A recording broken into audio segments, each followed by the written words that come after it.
Hi, Steve. Hey there, you can hear me? I can hear you wonderfully. Wow, it's seamless today. Nothing could go wrong. You feeling Famous deja last words. you feeling deja vu. Oops. Right. Everyone's early too. That never happens. Ha I would say most of the time when I do this, I'm sitting here and people show up like 5 or 10 minutes late, like guests that want to talk to me. So, but this is perfect. So we're good. We're good. Recording. I think we're pretty much all set. I Okay, see that's your good. Looks like I'm staring slightly off center. Is that okay? It's okay. Yeah, I'm looking You're a over little there. bit off. I'm looking. I think you were staring more off center last time we chatted. So I think this is.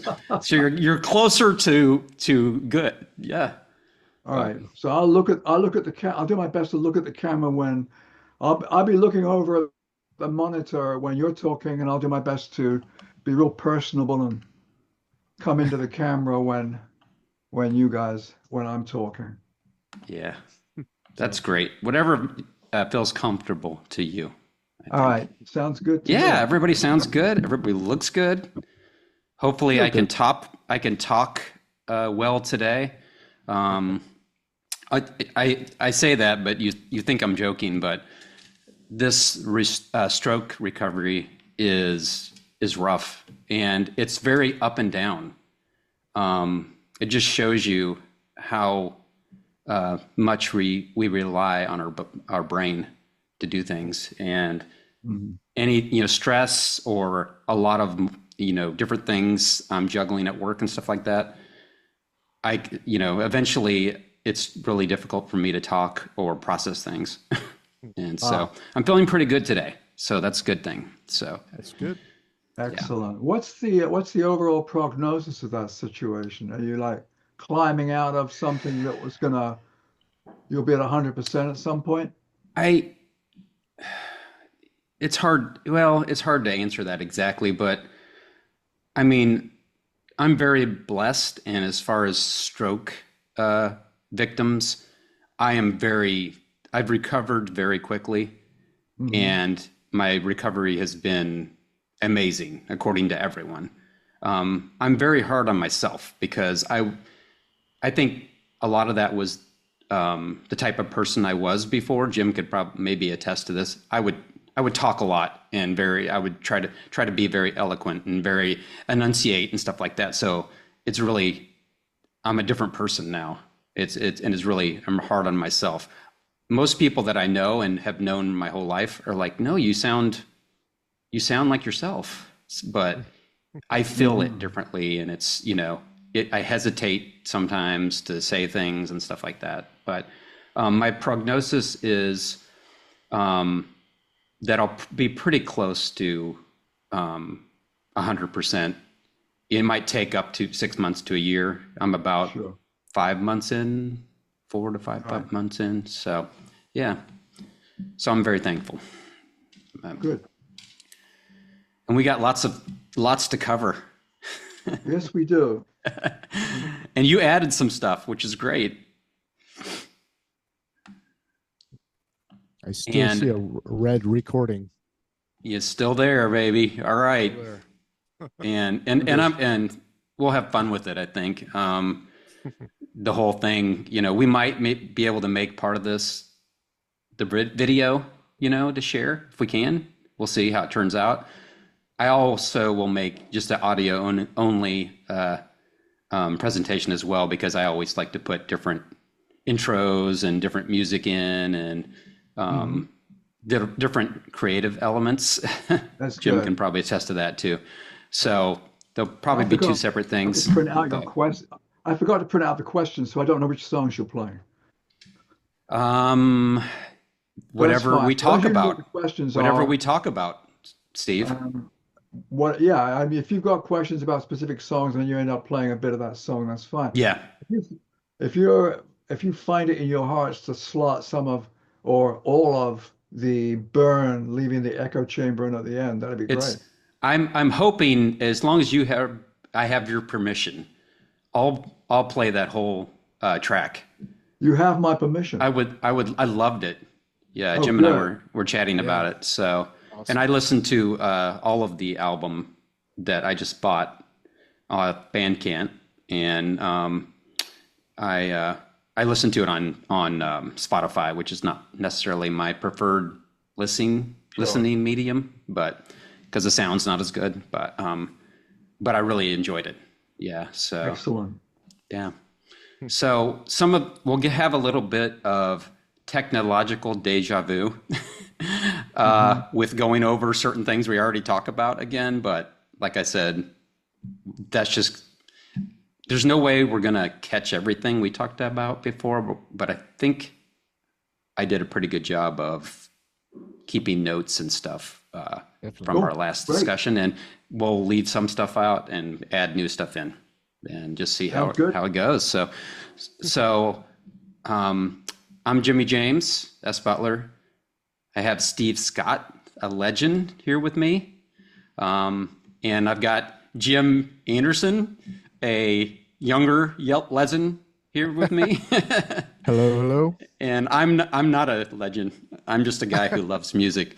That's not true. Um, yeah. So um, I think the last time I started off, I opened up with I just wanted to let you know the first time I heard your music was on the Boot Level compilation album on Alternative Records from Randy Mhm. Layton's label.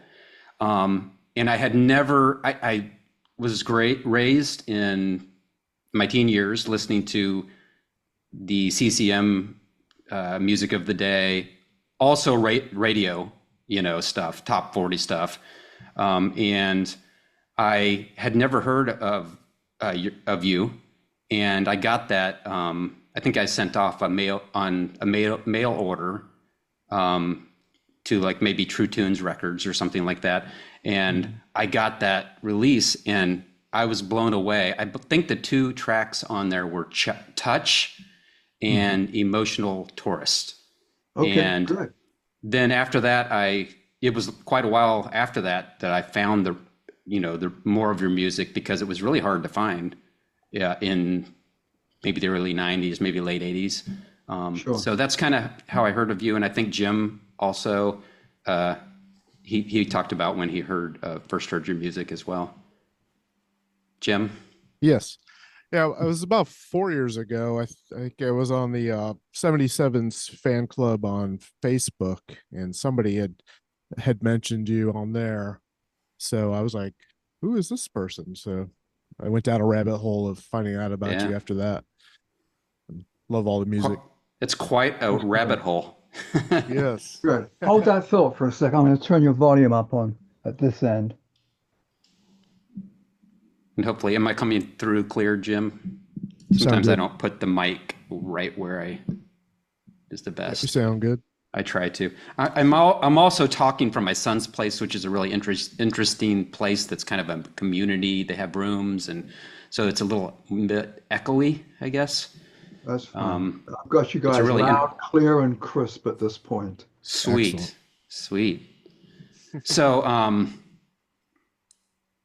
I mentioned in our previous chat that you Hmm. are somewhat of an obscure yet very significant figure in the early Christian alternative music scene, the very fringe music in the CCM world.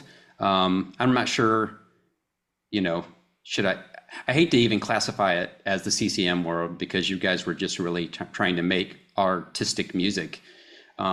So could you tell us a little bit about yourself, your background, how you got into art and music? Sure. Yeah. I was born in Northeast London, United Kingdom, several years after the end of World War II. Rationing was still in effect.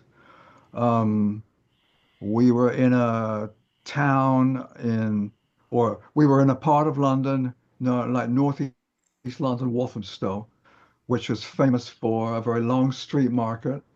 It's also famous for having the William Morris Gallery. William Morris was a radical artist and designer in the Victorian era that wanted to bring art and life together through his designs for wallpaper and book covers and things like that.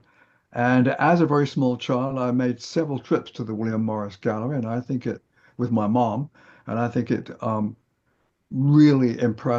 have really impressed me. So I went through school, and I was fairly, I have an indifferent education. I wasn't like super smart or anything like that.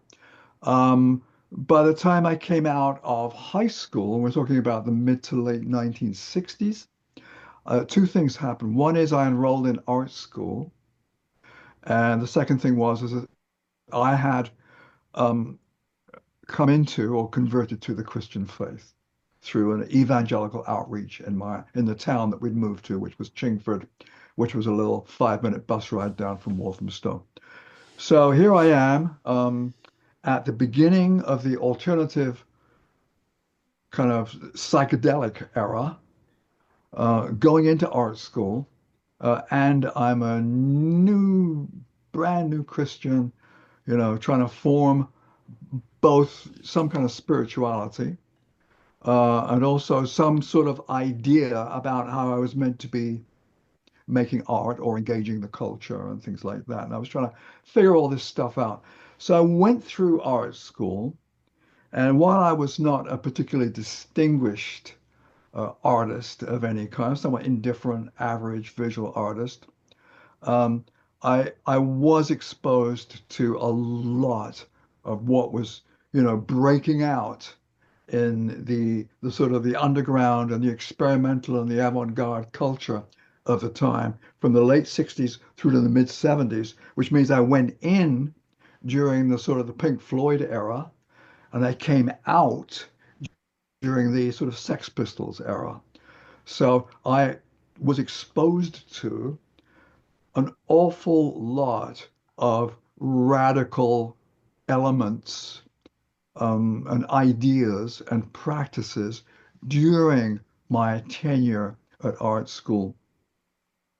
I also, providentially, because of where I ended up doing my 4-year degree, meeting an American musician called Randy Stonehill after seeing him at a concert in a local church.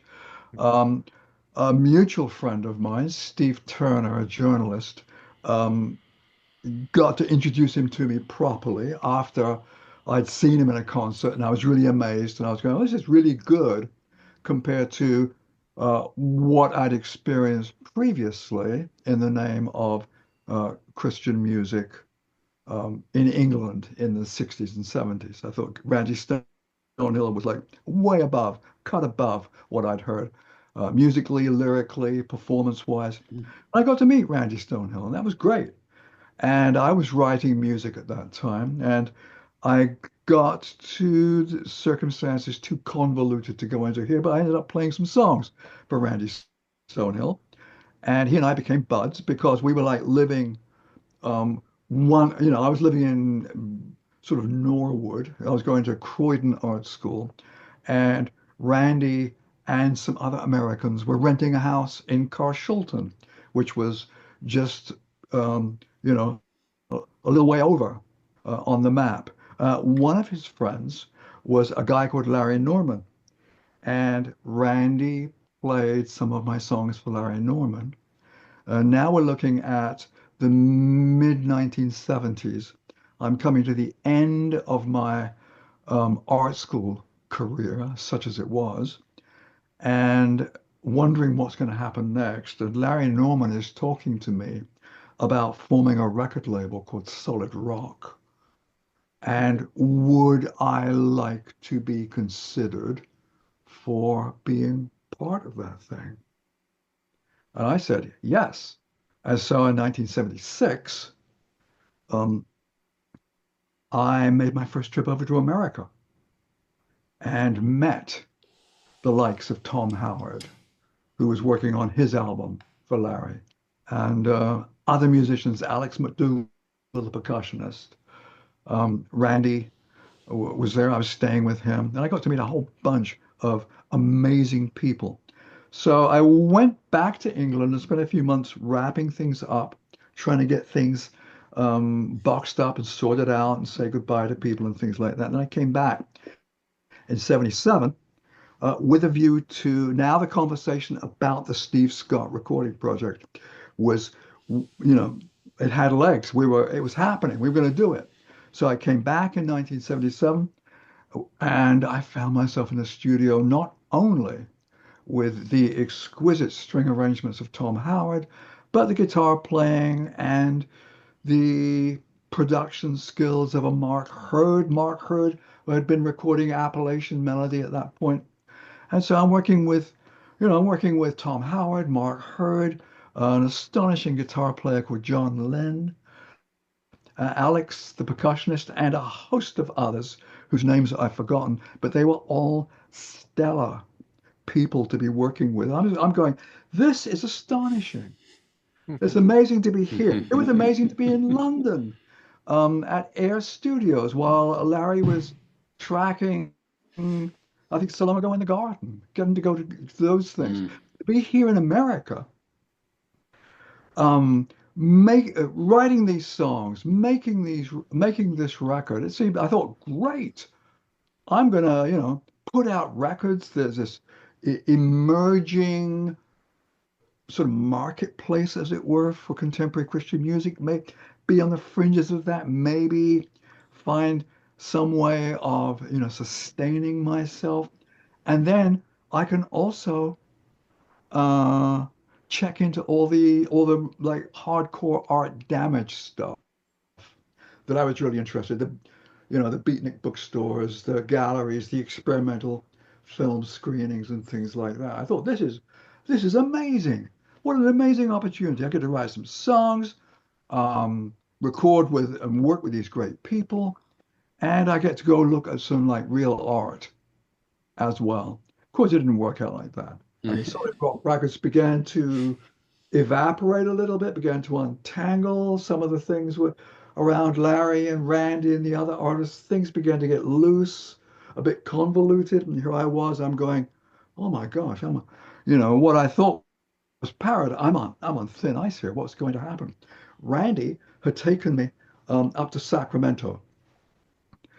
He was doing a concert for um, a church called Warehouse Ministries that was senior pastor Lewis Neely and his wife Mary Neely. He said, "Come on up and meet these people." So I did. Went to the concert, met these people, and began to talk. And Lewis had been an evangelist in India with a standard denomination. Mary had been cultivating a Bible study back here in the Sacramento area, which had blossomed into this church full of countercultural types. And Mary had this great desire to explore, I want Lewis as well, of course, to explore the place that the arts could play in definitely, yes, communicating the gospel, but also, culturally engaging with the larger culture in a sensible and an intelligent way so that you could create a platform for Christian truth claims, of course. So because what was happening in Southern California began to unravel, the prospect of moving up to Northern California and getting more and more plugged in to what was happening at Warehouse Christian Ministries became a thing. And it became more and more attractive. And it seemed to be like the next thing to do, the next step to take. So that's what I did. So I moved up to Northern California, left an incomplete recording project down south because everything was so kind of scattered. I didn't know what was going to be happening with all that. And then I moved to Northern California to Warehouse Ministries that was exploring poetry, exploring theater, putting up visual art on its walls, looking for ways of using the arts to both inform and enrich those already within their walls and engage and communicate to those who were outside their walls with a view to bringing them in. So I thought, this is great. So I got plugged into that. And they formed a Songray Productions. And they were putting on theater, they were doing poetry readings, they were doing this, they're doing that. They eventually put a record together called Come Back Soon, which used one of my songs as like the title track. And this is one of the songs that I originally called it for Larry. They also had a writers' weekend in which they brought up a whole bunch of people from Berkeley.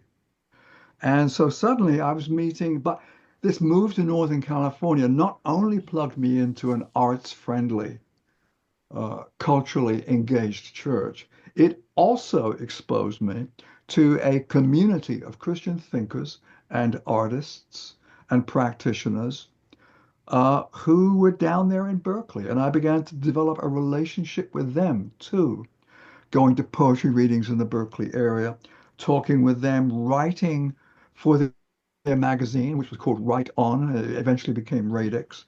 I published an article on the arts through them a couple of times, 2 or 3 different times along the years.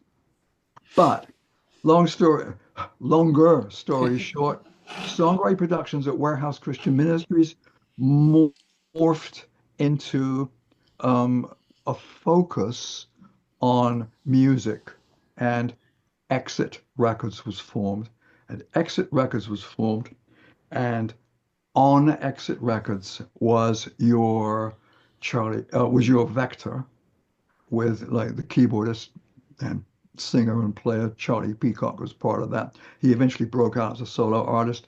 Bands like First Strike, bands like the 77s. The 77s began as the Scratch Band, and I was just talking with Mike Rowe only the other day. The Scratch Band was originally, apparently, formed around the idea of providing a backing band for Steve, which kind of morphed into a band without a catalog. So let's play a bunch of Steve's songs, such as on this Doomed Moving Pictures Larry Norman project. But then as they got up to speed and changed their name from the Scratch Band to the 77s, there were musical geniuses and writers in that band. Mark Tootle, Mike Rowe, Jan Eric Vols on bass, Mark Harmon later on bass. The drummers, Aaron Smith, Aaron Bruce Smith. Spencer, Yeah. and their first drummer, whose name suddenly slips my mind. Mark Proctor. Sorry, Mark. Yeah. There you Mark go. Proctor, yeah. And so suddenly that band began to develop their own catalog of songs and their own distinctive sounds. And the 77s became myth and legend. But they worked with me in various sort of permutations, or different configurations of the various musicians that were there, backing me or helping me, especially when it came to making a record for Exit Records. I made a record for Exit Records called Love in the Western World. Classic. Yes. Yeah. It might see life again, because the reason I was together with Mike is because we were in a studio where we were trying to take the half-inch safety of this very album and digitize it for the purposes of remastering the project That's awesome. for 21st Wow. century ears and 21st century sensibilities. So that is in that sort of thing is bubbling under. But that's how I was in the presence of Mike in the conversation. So I did Love in the Western World for Exit Records. Unfortunately, or fortunately, providentially, I had to leave the country for a few months just around the time that this album came out. So the album came out to the sort of the indifference and the bewilderment of religious publications like Contemporary Christian Music. Um, some people liked it. I think Cornerstone Magazine published a good review. I think John Trott said some insightful things about it. But I was gone. I was not a touring rock star promoting his album. I was in England, uh, wondering now what's going to happen because Was that having to do with your visa? it was we were in process of getting sorting things out so that I could live in the country. And one of the requirements that they asked, they said, well, while we're processing this bit, we would really like you to go back to England. Hmm. Um, you can't just like hang out here on a temporary visa. We would prefer it if you went back to England and just waited there till you get the good word from us. So that's fundamentally more or less what happened. Um, so back to England, and as I say, at the time, I mean, I've gone from Larry Norman, Unraveling. Now what? Songray, Warehouse, Exit Records, whole bunch of new relationships, the Berkeley Group, new relationships, wonderful things. Bang, suddenly I'm back in England with now what am I going to do? Uh, but while I was back in England, all sorts of strange things happened. This was like 1983. I I got to see the birthday party with Nick Cave playing at Yeah. North London. I think their last gig on their UK tour. And I'm going, I'm sure I'm looking at something quite historical, but this is really frightening. Um, I mean, he was committed, it was loud, and it was visceral and aggressive. Hmm. While I was I spent a month in Cambridge, at in cheap place with a typewriter trying to write a novel. While I was there, I discovered the novels of Shusaku Endo, the Japanese novelist who wrote Silence that Martin Scorsese turned into a film. Um, so suddenly I'm trying to find every Shusaku Endo book I can find. I get those, I read them.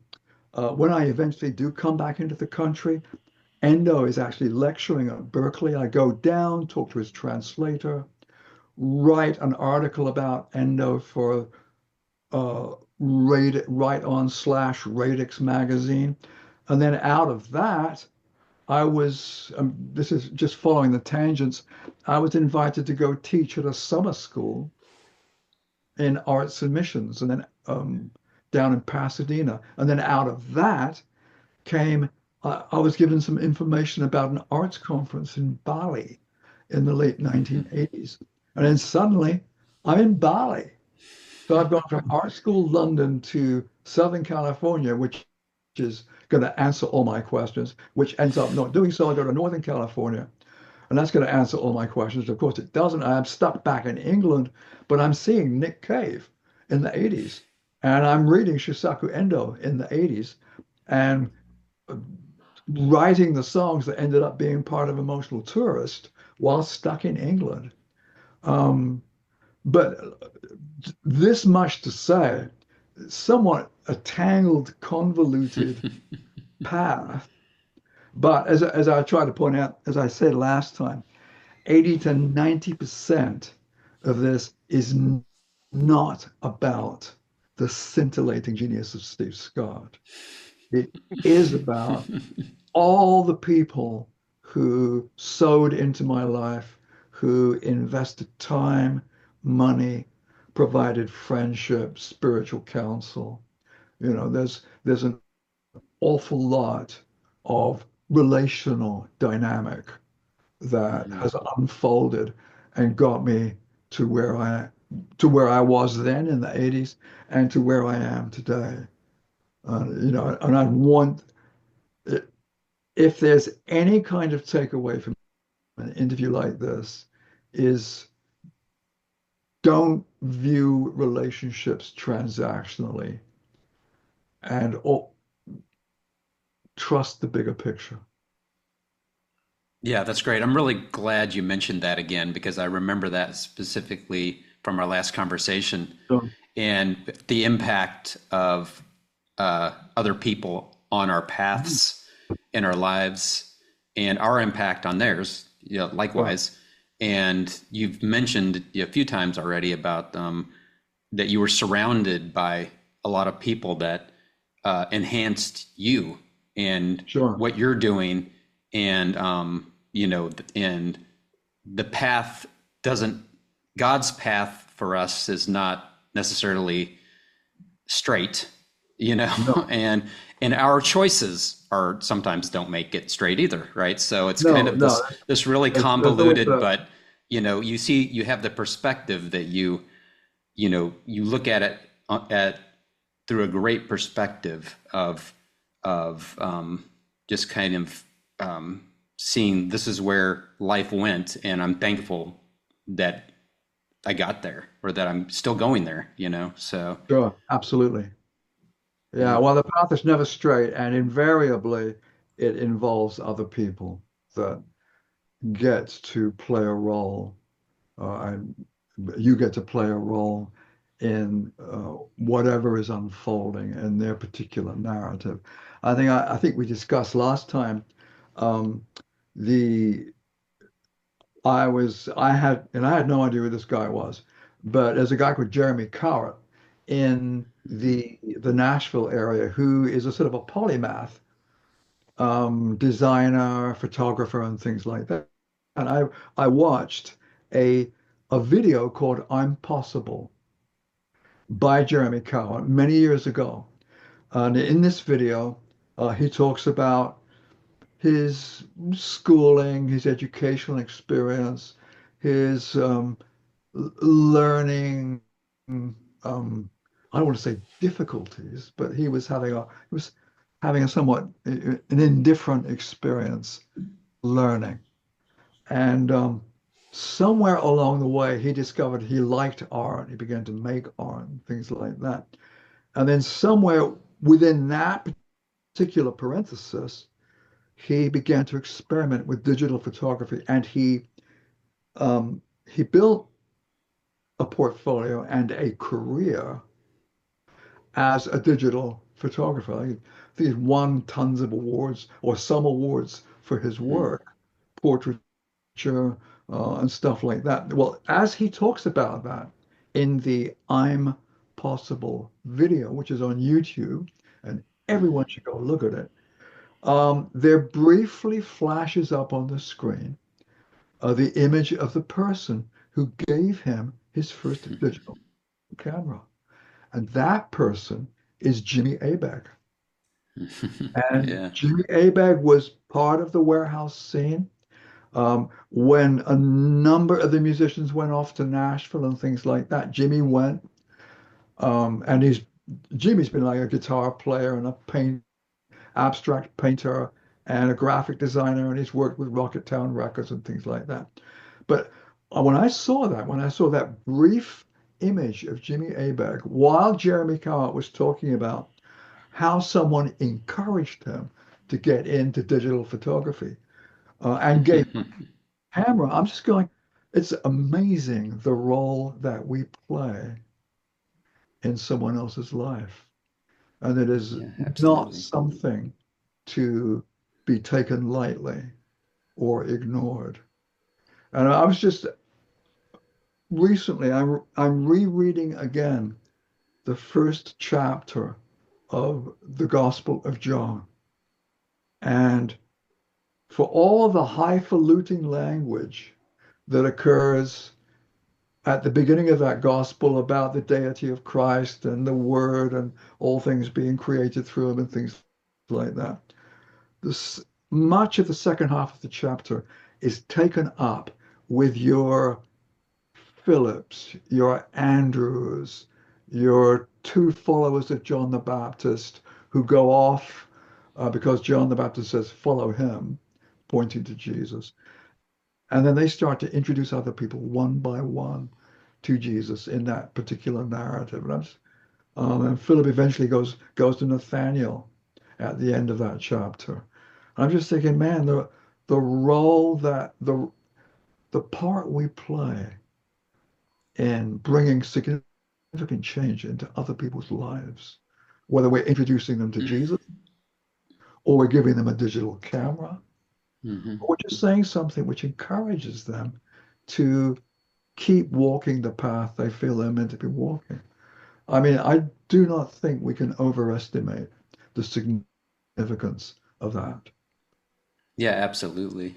Absolutely. And I think I mentioned last time that I heard an interview with Mike Rowe, who mentioned how impactful you sharing music with him from Europe and bringing that back over. And I'm sure that affected his path and the type of music that they were making and went on to make as well. That would be, I mean, what I was hearing when I was stuck in England for those few months. I was listening to bands like the Joy Division. I was also listening to a band out of Sheffield called Comsat Angels. Uh, and Great I band. was also listening to a band called the Smiths that was just starting to put stuff out. And I brought some of this back to Michael and played it to him. And we were both big fans of Comsat Angels and the Mm, Smiths. cool. Yeah. And I think you mentioned you were listening to uh, the radio station with Pill on it. John Peel, Yeah, yes. John Pill. John Peel was the he was pretty much the go-to guy for uh, stuff that you would want to hear. I first encountered John Peel's broadcasts from a pirate radio station where in the late 60s, where I think it was a late night show he was playing, and a good deal of the stuff that he played was imported West Coast psychedelic bands.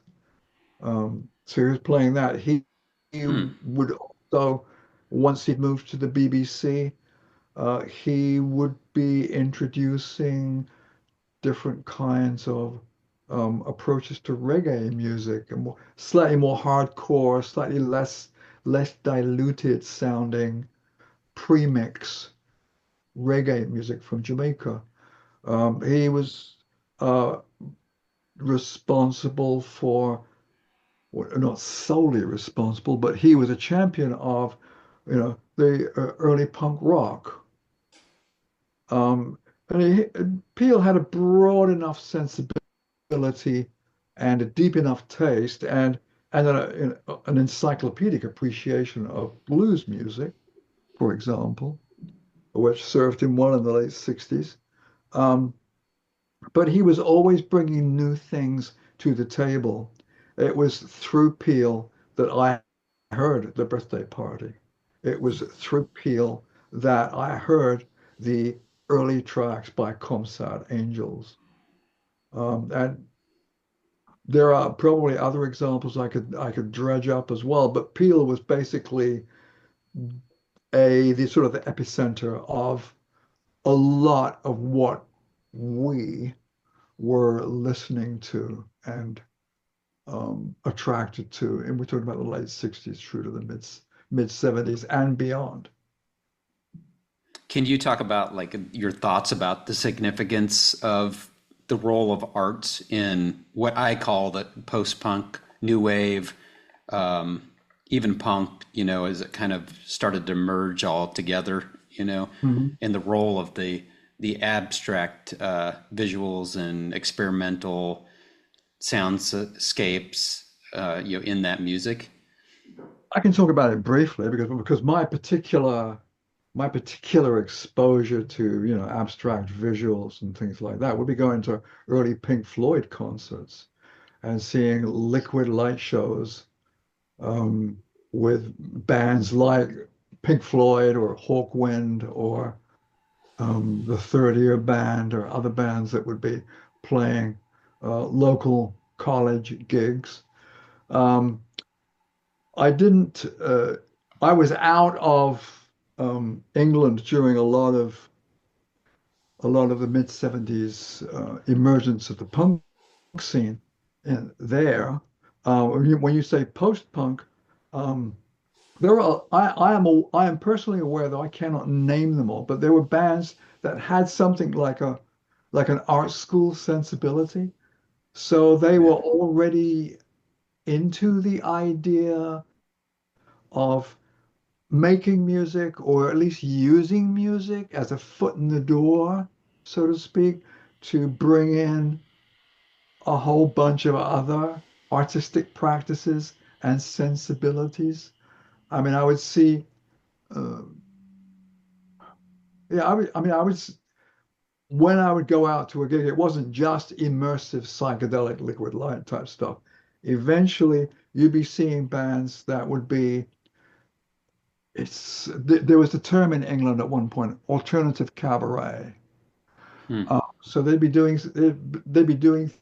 things that would lean towards the theatrical, leaned towards multimedia, but it wasn't so much about immersion. It was more about analyzing and exposing you to the way that media shaped your understanding. They were, uh, I think, what I will name. There was a genius guy, sadly no longer with us, and I met him first in 1970 when he was an art student at Bristol. And I got to hang with him a bunch once he'd moved to London and was in a graduate program at the Royal College of Art. This guy was called Steve Fairney.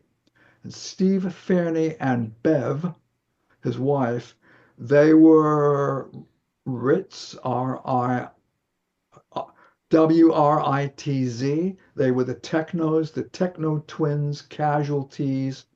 And they brought a very much of a sort of an alternative cabaret art school sensibility to the fact that they also made pop music. And, Steve looked like Charlie Chaplin, so he was on TV Mhm. a whole bunch. And they did art about popular media that carried both the sort of the artistic critical questions while at the same time being very engaging and appealing at a pop level or at a popular cultural level.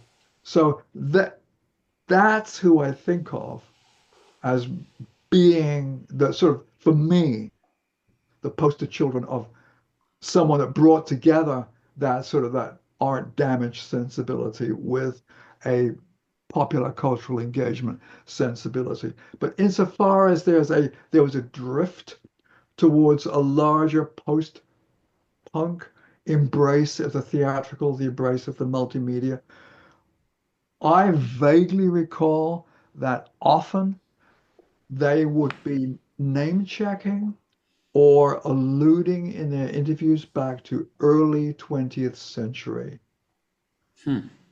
type stuff. I mean, the classic figure who brought a sort of an art damage sensibility with him into a pop culture environment is David Bowie. Yeah. He started out as a sort of a singer-songwriter. My understanding is that while he was good at doing that, and I well remember him as the sort of the hippie space oddity um, guy with the hair and the bell bottoms and things like that. And then he morphed and changed and took on, you know, a narrative, a kind of a sci-fi narrative with Ziggy Stardust, which he'd collaged together out of, again, some sci-fi that he'd read and some people on the fringes of the music scene he knew, and he took aspects of their story and put those things together, created a character, and spun out this new narrative, and then did the same process with the Thin White Duke and things like that. But at every stage, I mean, Bowie evidenced an awareness, a sort of a meta understanding of playing with pop reference in accessible ways that nonetheless drew heavily on his interests in the more avant-garde aspects of the arts. So Bowie as poster child for a lot of what you're talking about. And I am aware from what I've read of interviews and things like that with other bands that integrate visuals, theatrical sensibilities, imagery, things like that into their work, that they were drawing, inspired by Bowie, of course, but also drawing upon early mixed media theatrical experiments from, say, the beginning of the 20th century and late 19th century. That's convoluted. Does that answer your question? No, that's a great answer. So it sounds like that's like Mary Neely's vision was pretty consistent with that, as far as incorporating art. Maybe not exactly what you're talking about, but it's in that the same vision, I guess. Somewhat. I'm going to say, I mean, and I learned a lot from my time at Warehouse Christian Ministries about how to talk about art in a way that walks with the people you are talking to. I mean, when you start a conversation like that, if you've come out of an art school background or you've come out of an academic environment, you're going to have certain preconceptions about, who you're talking to Mhm. and what they're going to understand, and never the twain shall meet sort of thing. But a lot of my particular learning, and it's an ongoing learning, out of Warehouse Christian Ministries, was there are different ways that the conversation about art can be had with a local congregation. And you will learn new ways of listening yourself, as well as new ways of talking yourself, which will suggest that you're actually talking with people as opposed to merely talking at them. Mhm. It's a learning process, and it's one I'm still in. But Yeah. the idea of being able to grasp the importance of something, whether as a missionary you've seen what art does in culture in Asia and things like that, or as an art student you are aware of the gallery, the institutional gallery, and the academic practices. Either way, coming and just walking within or alongside a group of people that want to know what you think, and you also have to learn to talk in ways that indicates that you have great respect for how they think as well. It's very convoluted No, so well put. roundabout way of talking about it. I'm trying to nuance the conversation in such a way that makes me sound like someone who, you know, invariably we show up with all the answers, and it takes a long time for us to actually climb down from that kind of pretense and that posture to a point where you are a fellow learner. Does Yeah, that make sense? it does. Yeah, yeah, very well put. Um, Earlier in the conversation, we kind of got off on sort of a side discussion, and that was great. Um, I think you were in Bali, or maybe you had Yeah, come sure. back to Sacramento, Yeah. um, and you were making, you had made a record with Exit Records, Love in Yes. the Western World. Then you went back to England and then to Bali. Is that correct? Well, what happened? The timing went like this. Steve in the late 70s, early 80s, and the 77s. Then we do the album Love in the Western World. Then Steve has to go back to England for a few months while that album comes out. Um, then Steve is absorbing things in England without realizing that they're going to be part of what he does in the future. Then he eventually comes back to America in the fall of 1984. No, in the beginning of 1984, spring of 1984. Um, and there's talk about doing another record. Exit Records is it's got some sort of distribution deal with A&M, and here I Hmm. know because I was not part of any of those conversations. Everything I got was kind of like third hand.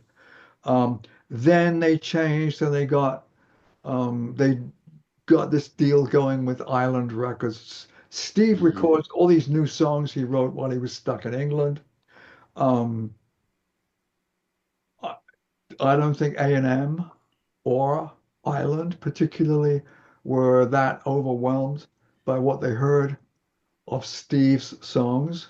Meanwhile, the article that I'd written on Shusaku Endo had gotten me a teaching gig that summer down in Pasadena for an arts and missions thing, which led to me learning about a conference in Bali, which is where I ended up going. Gotcha. Meanwhile, Steve Scott's relationship with Exit Records is changing because they can't get me arrested, as it were, with the labels they're getting distribution deals with. So eventually, somebody called Randy Layton steps into the picture and says something like, "I've got a record label called Alternative Records. Why didn't Steve put out the stuff that he recorded for Exit, but we couldn't get out? Why don't we put this stuff out on Alternative Records?" Which we did, and it was called Lost Horizon in 19, and this came out the same year that I was on the island of Bali, Okay. learning all about art, culture, church, relationships, and mission from artists from the Philippines, from Africa, from India, and from Indonesia. My mind was being blown. And I mean, I remember sitting at the airport to get ready to go to Bali. I had hours to kill. Lost Horizon was just out, and a few people had written in for lyric sheets. And I was sending these things off from the airport while waiting to get on a plane to Bali. So if I thought coming from England to America to record with Larry Norman was trippy, sending out lyric sheets from LAX um, while waiting for my Garuda flight to Bali, that was double trippy. Does that Yeah, did that cover what you were asking? I think so. Yeah, yeah, it definitely. And then I appreciate what you said about the emotional tourist album. Hmm. And I think I mentioned last time that always had like an impression um, that the album wasn't put out on the island just because they couldn't handle. Uh, they had their hands full with U2 and their album coming out, and I know the '77 self-titled album. They didn't get like a lot of publication because Island didn't know what to do with U2. So I always thought, well, maybe your album didn't get put out on Island because of that. But it sounds like, from what you said, you just didn't think they were interested. That's your I perspective.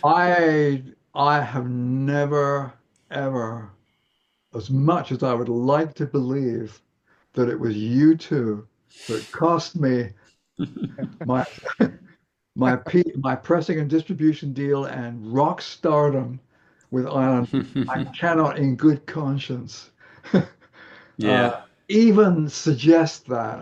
I think someone heard the project and just said, what's this? Yeah. Or And oh, yeah. or next, or well, Next. yeah. Yeah. Or we're not going to work with this. He's a nice guy, I guess. But I don't know. I don't know. I just, it's pretty mundane. I mean, I can think of tons of people that are much better at all this stuff than me who completely get dropped, get lost in the mix, fall through the cracks. I mean, everyone can think of horror stories, surely, of bands. that should have been huge, but were not. Songwriters who were incredibly intelligent and sensitive and melodic and things like that, who should have been household names, but were not. People who suffered, unfortunately, as labels changed hands, things get dropped. I mean, whatever happened between Ireland, U2, and the 77s is that story, which I can't comment on because I Yeah. was present in those conversations. Yeah. I think the 77s, it's a safe bet to say that the 77s were probably more rock star ready than, I was. They were much more radio ready, as was Vector. Yeah. Charlie Peacock, definitely. And he proved it by going to Nashville and, you know, charging out there and doing all that stuff, producing, putting out his own records, arranging, doing all that stuff. So there, with the 77s and with Vector, there were other bands that were much more like poised and had the goods who did not launch in the way that, in my opinion, they should have out of all that stuff. Now, even Gotcha. Yeah. Comsat Angels, I mean, they're Yeah. the band that there's a sort of a cult following for the Comsat Angels. Hmm. They should have been much huger than they were. Yeah. I guess there's hundreds of reasons, why these decisions get made. Exactly. Yeah, Yeah. stuff happens, and in my opinion, it goes back to some of what we were talking about earlier when we were talking about big picture thinking and providence and relationships. Is I don't I don't know. It would be great if if a record had come out and I'd become a household name or somebody else had become a household name and we got rich and famous and gave all our money away to missions organizations and stuff. But it was simply not to be. And I have to believe that there is something about the bigger picture Yeah. that while it might not have caused that, can definitely do creative things with that, even though to you it's quite frustrating to not be a famous pop star. Yeah. Yeah. And just to be clear, for listeners, I have heard the Mike Rowe talk about this time with Island Records, and a lot of 77 fans, I've heard them talk about this, like they're kind of have some, I don't know what the right word is, not animosity, but like some ill feelings about U2 and the Joshua Tree. And Mike Rowe has expressed that it wasn't Island's fault, it wasn't U2's fault. It was just they blew up so big that they just couldn't handle U2 in the promotion, and they couldn't keep up with it, and so it just affected other bands, and Mhm. he doesn't have any ill will towards that time, and I think he probably has now in hindsight, from based on what I've heard him say, he has that bigger picture view as well. Right. Yeah. Yeah. So you talked about Lost Horizon, which last time we spoke, I expressed that I feel like this is a perfect album, which is really interesting because I also pointed out that it feels it's I know that you had the Emotional Tourists, you had those Yep. tracks, you had some EPs, Rice I think was in Yeah, there somewhere. I cut some tracks under the title of Rice, and it was going to be an Yeah. EP. But what ended up happening is that we collaged together the tracks I had recorded for Rice, which were songs like "What Is the Mystery" and "Shadow," Mhm. and the slightly more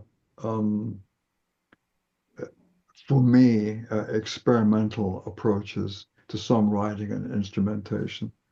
And we brought those together with um, some of the songs that were on Emotional Tourist, and we took a couple of tracks out of the original Emotional Tourist lineup. Songs like Heaven Hears the Heart That Breaks and Memory Babe, songs that were written to bring a certain kind of dimension or a color into the Emotional Tourist project that was different to what the other songs were doing. So we took out the slight, somewhat lighter stuff, and we put in the stuff from Rice, and then suddenly Lost Horizon. We came up with the title Lost Horizon, and here we are. We've got like a kind of a group of songs that seem to be talking about traveling across cultural surfaces. I mean, it Hmm. suddenly became, if you like chapter two on From Love in the Western World. Love in the Western World was mining relationships and feelings of alienation here on our home turf. Then Lost Horizon slash Emotional Tourist was pressing into, well, do we become any more real by stepping across boundaries? In some cases, we're running away from something. In other cases, we're traveling to discover something. Do we end up stuck with the same questions? Hmm. There's a lot So, of references to communication. yeah, Um, exactly. can I be heard? Words that words I can use or hold back, and how that affects Yes, relationships. yes, Yeah. all that. Yes, exactly right. On Love in the Western World, like Tower of Babel, which very much went into human relationships and expressive language in some ways. Um, it sounds really pretentious to talk in these terms, but we just have to live with the fact that I am a really pretentious person. You are so pretentious. So Um, yeah, yeah. So I mean, I mentioned that I felt like this is a perfect record, um, and I also mentioned in the same breath that it's cobbled together, which is really sure. interesting to me, and it's very anthemic in my Yeah, mind. sure. It's very big and bold and arena. It's the sound is very just in your. I don't know. It's very in your face. You can feel it Uh, around you. Um, I just can't say enough good things about this album. good. Yeah. Jim, do you want to talk about songs on this? On the Lost Horizon album Yeah, specifically. I do, but yeah, I want to Go let you ahead. jump in if you want to. Yeah, Well, specifically questions about that I don't have. so I'll give a general comment. Last time we talked, I asked you how involved you were uh, with the production of the songs and putting them together with instruments, and I believe you told me you were very involved in it. Um, Somewhat. Let's so say so somewhat. now you're saying somewhat. What um, what what what I mean by that is that I had certain ideas of what I wanted guitars to do and certain kinds of melodic fills and harmonic intervals that I wanted yeah, to put in there, and I wanted certain kinds of sounds on the drums and things like that. But I mean, the tracks were produced. They were produced. I mean, just as Love in the Western World was produced by Stephen Souls. Um, mhm, a, a lot of Lost Horizon, a lot of Emotional Tourist, and what ended up as Lost Horizon was produced by a Charlie Peacock yeah, with a lot of input and a lot of intelligence coming in from people like Steve Griffith and yeah. Mike Lowe. No, so I had a certain I definitely had certain kinds of flavors that I Hmm. wanted to incorporate and bring out. And they were like, as I say, chord structures or instrumental pads and things like that. But there was a lot of sensible heavy lifting that was done by other people in bringing the tracks, from chaos into something that sounds like music. So was it fair to say that you were kind of communicating to the different musicians, here's what I want to sound like this, or I want to feel like this, or, you There know, was there was definitely some of that. There was some conversations between me and Mike Rowe, yeah. or me and John Flanagan, who was a guitarist I was working with at some point. Gary Landecker was playing bass. Aaron Smith was drumming. Um, they they knew what I was looking for. In some cases, I taught or demonstrated parts to people, and Hmm. they would play them. Um,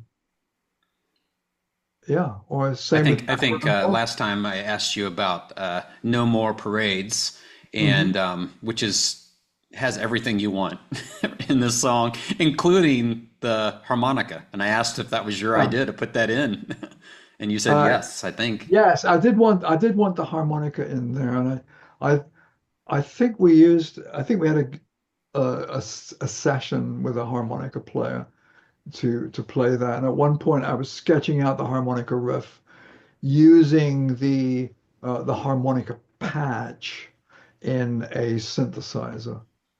So I knew what I wanted. I mean, I'd used the harmonica before. I mean, I'd used it on Love in the Western World, um, in the coda as we went out from there. And Hmm. I think it crops up again in Touch somewhere. There's some harmonica. I was really Yeah, I think fascinated by so. Yeah. particular harmonica sound that I remembered from early Beatles records. Hmm. And I Very wanted reminiscent of that. that sort of nostalgic, melancholy mouth organ sound woven into what was perhaps meant to be stereotypically something a bit more 80s or new wave or something. And Yeah. to throw in a 60s reference via a harmonica riff, that's what sort of thing I wanted to do. Well, that's very That's, Smiths-like too, I believe. yes. Yeah, very similar to that. Well, what the Smiths did and other bands do as well is they just create all these layers, Hmm. lyrically. Morrissey's like pulling from different literary figures he's familiar with. Johnny Marr's guitar sound. It sounds like something you've heard before, maybe, but then it's got some very, very distinctive and unique qualities to it. And the Smiths and a bunch of other bands as well, and a bunch of other artists they're doing things that at one level sounds ironic, tongue in cheek. Hmm. Hmm. Another Absolutely. level is painfully sincere. And then at another level, it just drives along. It does the job. The drums and the bass and the guitar.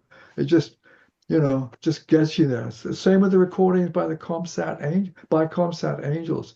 If you're listening to things, like I'm hearing all these weird chord inversions the guitarist is playing that takes me to a place emotionally. The bass doesn't help because it's all over the place. Uh, and really creating these weird structures that you can't quite hang on to. The singer sounds like a small child who's fallen down a well, you know. And Yeah. the lyrical Yeah. content is all about isolation and uh, emotional damage or relational damage of some kind.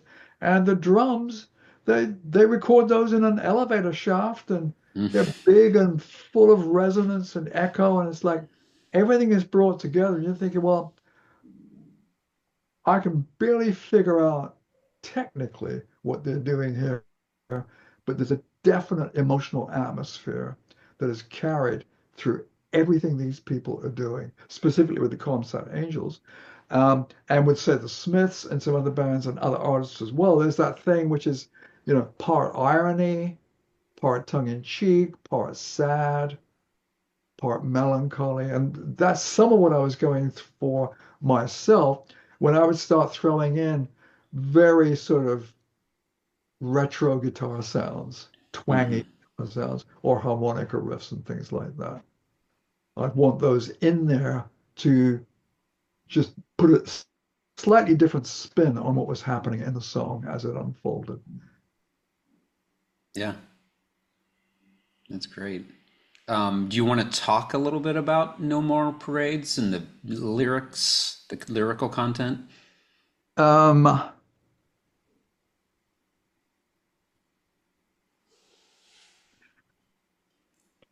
I know some of us were jugglers, some of it's us were just clowns. the verse. Well, I mean, it's a bit like the song "Ship of Fools," which Yeah, is on the same project. yeah. It's basically a description of, say, like the 1960s. Hmm. People thinking that they're going to, they juggle things, or they're clowns, or they're going to figure stuff out, or they're suffering, or they've come to the conclusion all this confusion is just an illusion. Yeah. Um, the lyrics aren't that deep in any kind of um, deepy kind of way. The chorus, "No More Parades," I mean, it's just like almost like an apocalyptic thing. Um, it's just saying there'll be no more parades for you, like for all for all the variety of things that you attempted to do. There was a song I recorded for the Larry Norman album called "The Raft Is Not the Shore," which the verses again go through in that song, and maybe it's unfair to talk about it because the song is not out in any form as yet. Hmm. Um, but the verses all dealt with the different kinds of spirituality that people attempt in their quest for reality and truth, with the chorus, um, "Never mind your means of travel, for the raft is not the shore. Please don't boast of your arrival till you come in through the door." So there's definitely, Hmm. the raft is not the shore is a Buddhist proverb, basically saying how Hmm. you got here is not the same as being here. But coming in through the door is a very specifically Christian reference. Um, so that song, which is very unfair to talk about because no one's heard it, but maybe they will at some point. Yet. Is Yeah, that a tease? we live in Yeah. hope. But in the same way, No More Parades was very much about people trying their various options, social, political, spiritual, their attempts to break through to some kind of truth. But there'll be no more parades. No more parades for you. When every flag's in ribbons, darling, and all the glory fades, there'll be no more parades for you. No More Parades, of course, was a quartet of books about the First World War Hmm. by Ford Madox Ford. Um, and the First World War was that which inspired a lot of early 20th century, somewhat convulsive and disruptive art movements like Dada and things like that. The conversation being, if this is where truth, beauty, and progress gets us, then why not be ugly and meaningless and fragmentary? Why not take all your ideas of art and civilization and turn them upside down, as the Dada That's artists did? awesome. And in the same way, I mean, so in the same way, if all this 60s idealism suddenly turns into corporate fat cat hippies with haircuts, why not blow it all up again via punk rock? I mean, punk rock is neo-Dada, essentially, Hmm. and try and um, get things back to basics in that way. So all that to say, even the title "No More Parades" was a nod towards the somewhat apocalyptic nature of things, and Cool. as well as a bunch of verses about people's quest or search for truth. I think there is a reference in one of the other songs on this project, and I can't remember which song it is off the top of my head right now. But I think you mentioned Parade in one of the other songs. I can't remember what it is. Do you recall? Um, I haven't quite picked apart all the lyrics okay, that I have as I usually do. So, because I there's so know many. what I know. I know there's no more parades. I don't know if there's anything in minor characters that It might have you been that one. It was just, down, I think it was in the second half of the project, okay. um, Well, let me just take a look, see what but the there's a lot of things you do with recurring themes or references to absolutely. Yeah. of communication and tears and Sure. um, There was Ghost Train. Maybe there was something in Ghost Train that it might I don't think it was that one. uh, We'll see if we come to typical it. minor characters, the sound of waves. Who knows? What is the They're mystery? hard. You got to find the lyrics are hard to find unless you have the CD in front of you, which I don't even. Yeah. I think they're in the CD. I'm not sure. There was a lyric sheet that I sent out, and in the event that he said completely non-committally, the CD gets remastered and gets Mhm. reissued in digital download form, then the lyrics will be made available on a Bandcamp page or something adjacent or parallel.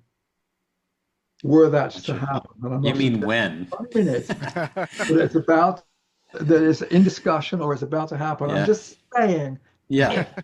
if. Hey, I gotcha. Kickstarter. So Now, Jim, don't you have a vinyl copy of Lost Horizon? no, I have Love in the Western World. I'm not quite Oh, sure where it is. I the got vinyl. records Yeah. all over the Yeah, place. there's no vinyl Lost Horizon. There's Okay.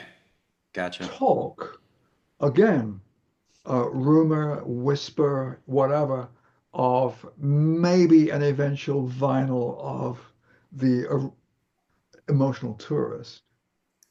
Yeah, I believe I mentioned that last time, but when we weren't recording, when we talked, Let's that talk about that. there's I think they're working on that project. It's Randy Layton's son. Matthias, Um, yeah, yeah, yeah, and they're working on a release of that. They hope to. Uh, yeah. They hope to, and as I yeah, said, I'm having some very loose conversations right now about some of these other projects that yeah, is need to be born again in our post CD world. yeah, yeah. Um, Last time talked about what is the mystery, Hmm. and you talked to me a little bit about that song. I love that song so much, um, and I wanted to hear you talk about it again. Um, I began to write that song during a break in a band rehearsal. Hmm. The guys went off to get coffee, and I went over to the keyboard and just began to plunk around, um, and came up with the chord structure of the verses, uh, which would be like A minor to C to E minor back to C or something. And then I came up with a chorus sound, at least a chorus chord structure that was different, sufficiently sort of not quite adjacent to what the verses were doing to Mm-hmm. make me interested. Lyrically, I wanted to go for something that this is where the pretentious comes stuff. Minimal, almost like a Japanese haiku. Mm-hmm. Um, very, very minimal, leaving out tons of information, but just trying to suggest that, a single tear, a single word, a moment of silence, all these things can change a relationship or change the world around the relationship. And I remember coming up with the keyboard part, and then when Gary Landaker came back in, I said, I I want to, give me your bass guitar. I said, Mm-hmm. and he did. And I figured out this weird, clunky bass line. And I said, this is what I want in this song. And he being a really good bass player, picked it right up and did that. And then we went to big, thunderous guitar chords chords in the chorus. And even when we were recording it, um, there was a section where, I mean, the chorus was in like one key, and we were meant to transition to this coda, which was going to be full of echoey guitar and me singing "What is the Mystery?" And the guitarist who was tracking this um, came in with the coda chord, um, something like 8 bars too soon, or something, or 16 bars too soon, Hmm. or some measure too soon. And we all just stood there because the chord that he played, I mean, basically, he was meant to play G major, like a G major triad, it's like 1, 3, and 5, big crunchy G major triad. What he played was D minor, somewhere up the fretboard, and the notes from the D minor just kind of hung there like this radiant cloud Hmm. over everyone else playing G major on the track. And I thought, that is absolutely amazing. You know, you never imagined that was going to happen in a zillion years. And for me, that shift, the kind of the emotional shift I experienced when I heard a very committed G major chord played by most of the band and a very committed D minor chord played by the lead guitarist. When those things came together, I'm just kind of going, oh, this is astonishing. We Yeah. have, do it again, you know, that Yeah. kind of. I really feel like the drums are pretty spectacular on this song and the album. Was it Aaron Smith Yes, playing? yes. Aaron It's Smith. hard. I was pretty sure it was because his drumming is kind of set apart, you know, in sound. I can usually tell. I think the drumming is very amazing on this album and really lends. I think I was, again, it's just a bigger picture thing, you know. I think I was very lucky. I was very lucky or very blessed and very fortunate to record with Larry Norman and to have string arrangements by Tom Howard on some songs, production values and guitar playing by Mark Hurd, background vocals by Mark Hurd, John Lynn, astonishing guitar player, all those things on those tracks back then. And then getting involved with Exit Records, being able to work with Mike Raw, Mark Tootle, Gary Landacre, Mark Proctor originally, Aaron Smith, Steve Griffith, John Weber from time to time on keyboards, Bongo Bob Smith on percussion, Charlie Peacock on various keyboard parts and arranging and producing. I mean, it's it's it's an astonishing blessing to be able to work with people of that caliber who are not only of that caliber in terms of musicianship, but also are able to empathize with the more sensible of your ideas and help bring those things into fruition. They get it and they feel it and they translate it. Um, One of the other things I wanted to mention about what is the mystery, which you kind of mentioned already, but I think you mentioned it was kind of simplistic as far as the approach of the lyrics, Sure. and but there's so much deep meaning in just the simplistic, like the little sort of one-liner type. I shouldn't say one-liner, like little pieces of you know. Um, a single tear can splinter. It's Sure. almost like affects your. It's like a prism, like your view of everything. Exactly. Or a single word changes everything, or a single word that is held back changes everything. Absolutely. There's so much to like absorb from the lyrics for me. Good. Uh, Yes. um, let's see. I know Jim wants to talk about shadow play. So do I. Oh man, But find some the I lyrics. think you were asking some questions about the lyrics last time we talked, and Steve, I believe you said that you are not afraid of using mixed metaphors, like a drowning man grabbing at a straw, you know, or at Reaching for a straws, straw. Reaching for straws. reaching Yeah, for straws. reaching for straws. We Yeah. figured that out last time. The the Shadow Play song was again, I mean, and that's interesting as you bring up Shadow Play because if we're just talking about what is the mystery and what you can accomplish through a very tight, small, uh, spoken or sung unit, how you can trigger a world of associations with very minimal means.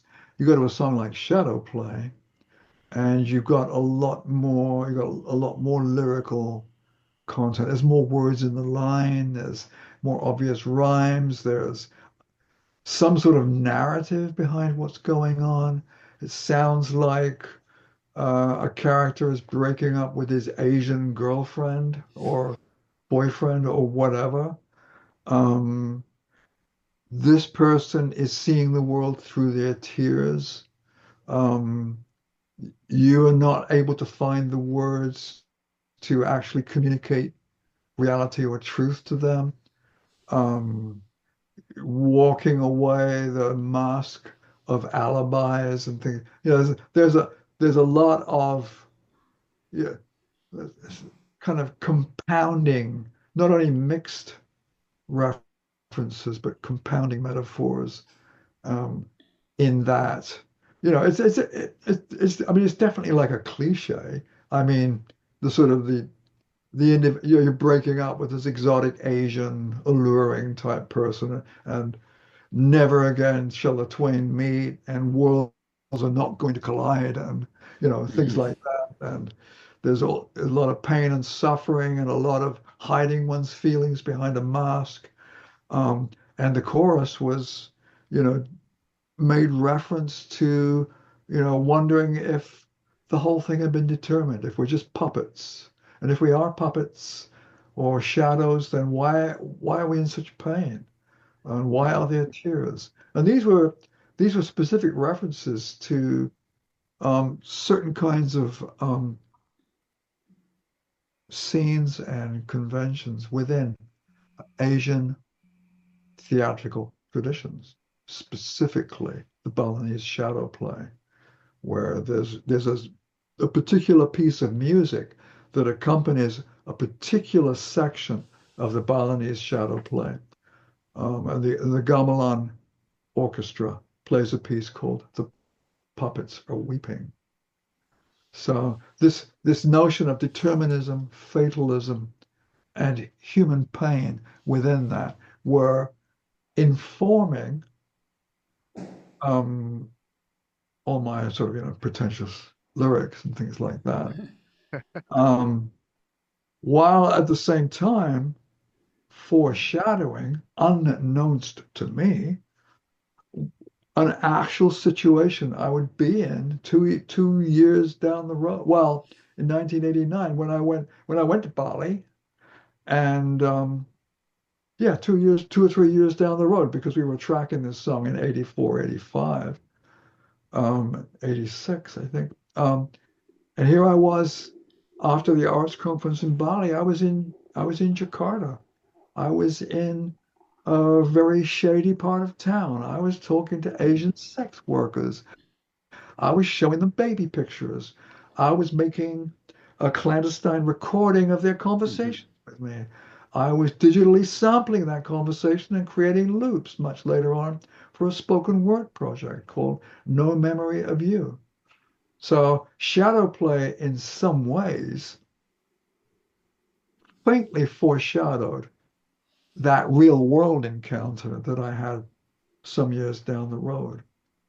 But the song stereotypically dealt with, communication, relationships, all the stuff that I go on about on Love in the Western World and Lost Horizon.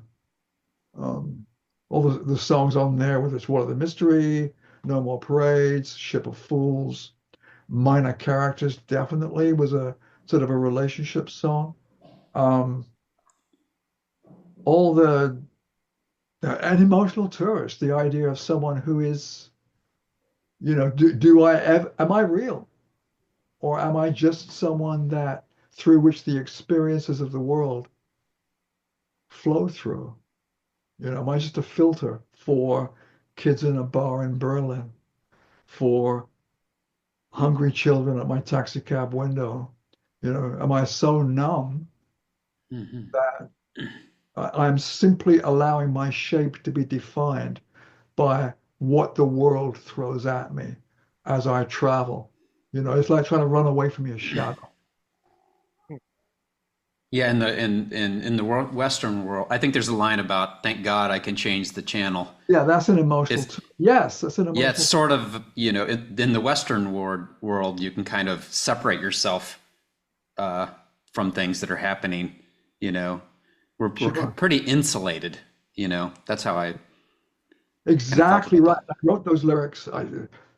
Funny thing, or funny to me, I wrote those lyrics while I was stuck in England um, in '83, because one of the things that I Mm, did um, while I was in England, something else I went and did was when the film with David Bowie, Merry Christmas, Mr. Lawrence, about a prisoner in a Japanese prisoner of war camp. I saw that film, and that influenced the third verse. Television with its code of honor spills Technicolor guts on the living room floor. Um, beam me up out of this global village, man. Thank God I can change the channels. There's a kind of like, we're so numb, we're so cut off, we're going to look for any means of escape. And here's what we're up against. That song came out, and I would get letters from people that said, "You do know that television news crews do not use Technicolor film, don't That's what that's what they got out of it. you?" That was That was the it. They said takeaway. it's a different film stock that they use for television news in the '80s, and it was not Technicolor. I'm going, thank you must so much. I'll must have been change the lyrics Americans. immediately. Thank you for totally missing the point. um, we talked a lot, and you talked a lot about the communication on this album. There's a lot about relationships and communication, um, and the song "Touch" sort of is a ultimate cry to find some way to get past the words and when they're not Sure. enough and affect. Yeah, I don't know if it was in terms of a relationship or it maybe a general feeling of interacting with other to humans or other people in the world. Everything has specific inspirations, and if I start breaking down the personal histories that Yeah. feed into these songs, there'll be some very angry, sad people. Yeah. And we don't want to do that either. We don't want Jim and I they're have talked calling about me. that a So lot. let's keep it light and general. That's Yeah. right. Yeah. And There's Jim and I no have talked about that a spirit, lot. minor We don't want to pick characters. apart, every band has that, I don't know that they really want you to dig into that stuff. Sure. So touch was quite But specific, but I felt it had a general application. I mean, it's like yeah. Shakespeare. He's writing about stuff that's specific to the society and history of his times, but his plays have universal resonance. So yes, I'm just like Shakespeare. There we go. Exactly. Yeah, and I talk a lot about the ear of the beholder, and so for that song, for me, what I get out of it is something that's different than you intended, or you were thinking of, or that someone else that gets it. But for me, it makes me feel like, that whole idea of sometimes you can't. It's communication breaks down uh, verbally to such a level that you're desperately trying to find any way to touch someone or you be there for them or something like that. So Exactly right. Yeah, exactly right. There are times when, I mean, when talking just gets in the way, that you're basically digging yourself in deeper when it comes to being isolated or not really communicating what's actually on your heart or in your mind. That's what I've that's. got a couple other comments on the songs, and Jim may want to comment too. I don't know if you had another question, or maybe you want to. Um, I would like to hear you talk about Call of the Wild a little bit, just the musically, because I think it's Okay. really interesting. It has a very kind of, it reminds me of like a adamant type of drum rhythm or something at the beginning, but It's possible. I don't know. Going back to Touch just for a oh moment, yeah, absolutely. Yep. and away from the lyrics. I mean, a lot of what that song was about for me could be heard in the drums. Oh Yeah, yeah. Yeah. the drums and also that guitar riff that Mike Rowe is playing that that sounds almost like a Jujuka pipe riff. Um, Hmm. we're just coming up with those things. And again, it's yet another instance of how I was working with people who picked up on the spirit and intent behind the lyrical content and was able to translate it through what they played that carried the the sort of the heart of the song that much further. So you Yeah. got Burundi style drumming, you've got a dervish sounding guitar, and you've got these weird keyboard chords and me singing. It's heaven on earth.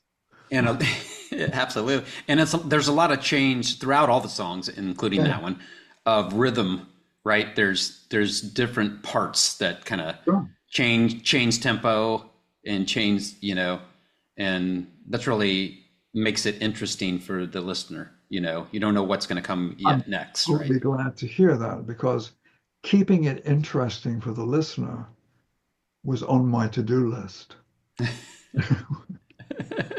It's good. That should be You on didn't want, everybody's list. you didn't set out to just bore the listener.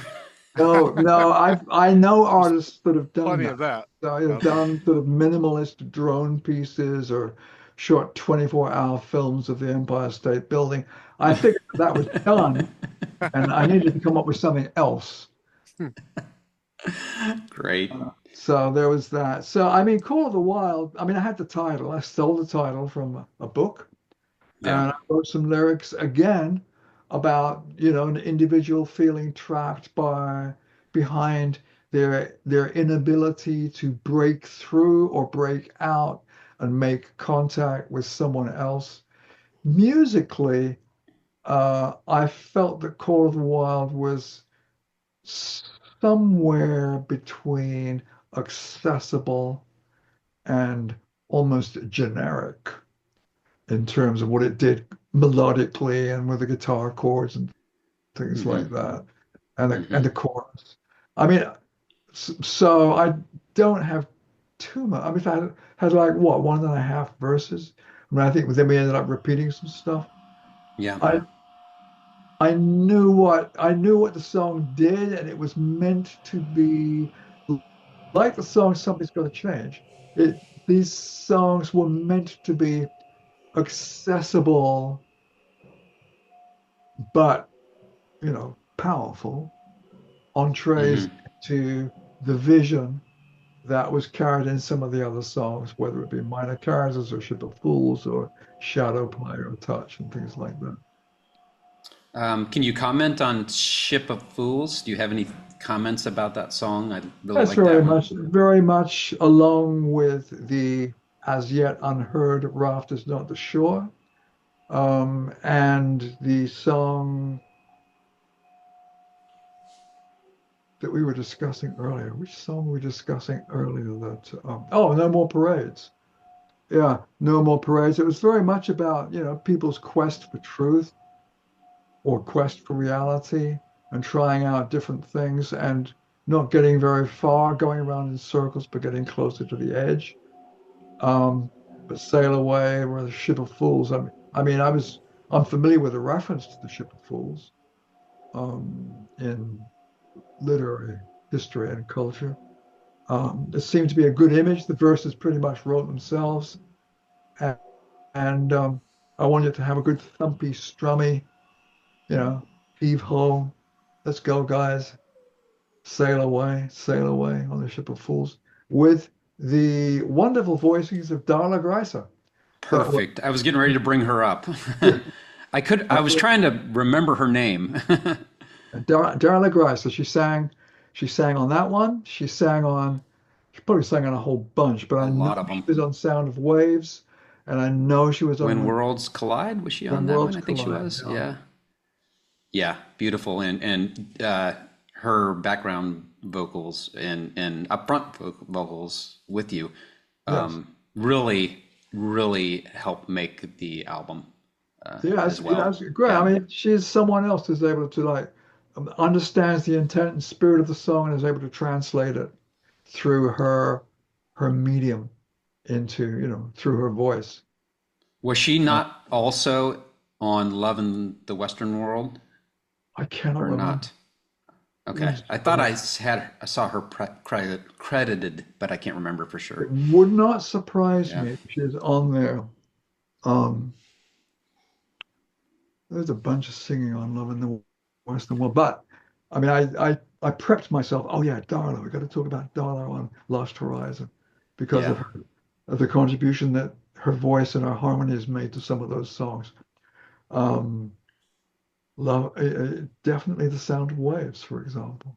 Yeah. Is she in the beginning of that song, right? Yeah, Hmm, it's awesome. Yeah. Beautiful. Sound of Waves Wonderful being album. yet another song that was, the title was taken from a Japanese novel, and yet the song was very much about a a meeting, say, between a would-be follower and Jesus on the beach, Hmm. as it were. So it had that sort of vaguely Asiatic, mysterious, romantic vibe to it, while having spiritual content and Darla's amazing harmonies, Darla's amazing voice. Awesome. Jim, do you have anything else on Lost Horizon that you wanted to ask? I don't want to. I want to give you an opportunity, Jim, if you want to jump in. I don't have any questions for that. I wrote up some questions for the Way of the Sevenfold Secret. Oh, Yeah, excellent. which I'm excited to get to. Let's go. Let's see if we can go chronologically, uh, more or less, because I do want to talk about that, and I want to give us plenty of time. Sure. Um, magnificent obsession. Yes. I think is kind of listed as kind of part. It's sort of a partnering with Lost Horizons, sort of, but it's like kind of B sides. It basically, Magnificent Obsession was another alternative records release, and it was a combo of live tracks, um, a combination of live versions of some of the songs of Love in the Western World, and I think Lost Horizon Project. Um, I think that you plus, mentioned. Oh, I'm sorry. Go ahead. Go ahead. plus other Continue. stuff like Heaven Hears the Heart That Breaks and Hmm. Memory Babe that were left off the Lost Horizon project. So we gathered together all the fragments, both live and studio tracks that were not used, and we put them on Magnificent Obsession. Um, among the live tracks, since we brought the project up, among the live tracks, the song Farthest Star and The Hmm. Love You Need were both recorded for my Moving Pictures album with Larry Norman. Ah, okay. In fact, Farthest Star was one of the very first songs I ever wrote. Hmm. What's on Magnificent Obsession is me playing the song live during a concert at Warehouse Christian Ministries. Nice. Hmm. Um, I believe No Time Like Now is on that collection live, I think. Okay, there And I might be. think you mentioned last time we talked you where that bass line came from, the Oh, band that it came from. well, this one of the things I like to do, and we talked about, how an artist like a band like the Smiths are going to like layer tongue-in-cheek stuff with really heartfelt melancholy stuff and just create this mix of music that's got a sad element to it and a happy element to it. We've talked about how I used the harmonica and the sort of that nostalgic reference to early 60s type music that featured the harmonica, old Beatles records and things like that. When you get to something like the song No Time Like Now, when I first came to this country, one of the things that I was curious about, I read this music paper spread. They did this big feature article on all these bands out of New York. And that would be, Television, The Cars, and all the bands that would be Mhm. associated with the sort of the New York end of new wave and punk rock. So I read this in the mid 1970s, and there was a reference to a band or a duo who had been an opening act for the Cars and who had been apparently so extreme in what they did, the audience basically booed them off. Oh, Hmm. And so I found myself thinking, when I 1975, 1976, coming out of art school, going to America, and I think, okay, I'm gonna if we if this is the punk rock revolution and these guys, even in this punk rock parenthesis, these guys are getting thrown off stage, then I want to find out what these guys are doing. And there was these two yeah. guys in New York. The keyboardist was Martin Rev, and the singer was Alan Vega. And together they formed a band called Suicide. And basically, it was like low end, lo fi, low rent keyboard with, you know, drum preset and a bunch of real cheesy low end synth voices uh, played by Martin Rev and Alan Vega, who was somewhere between, very extreme performance, very impassioned singing, yelling, talking, trying to engage the audience in some way. Um, and one of the songs that Suicide did on their first album is called Ghost Rider, which Hmm. has a riff, like a three-note riff on this in this cheesy, lo-fi, low-rent synth pad with these manic drum patches going away underneath it. Um, that I heard that and I thought, I want to do something like that for the song No Time Like Now, but I'm not going to marry it to this kind of frenzied drum Mhm. machine type feel. I'm going to get a completely different drum sound underneath it. And Mhm. something else I saw when I first came to this country was the comedic stylings of Andy Kaufman, Mhm. which I was very impressed by, especially when he played the congas. And I thought, Yeah. okay, I'm going to marry a Suicide keyboard riff to an Andy Kaufman conga sequence and see what we come up with. It's And I'm awesome. going to write a bunch of lyrics that could be construed as something about suicide. Wow. And then, so talk about Mike Rose guitar work at the end of that song. Well, to the It kind of extent goes off the rails, right? But it's so well, he cool. does. We were just, I was, it's all fresh in my mind because we were just digitizing all this stuff. Um, yeah, I think he's taken over by an understanding of the heart and the intent of the song, and it comes exploding out of his fingers that happen to be on a guitar fretboard.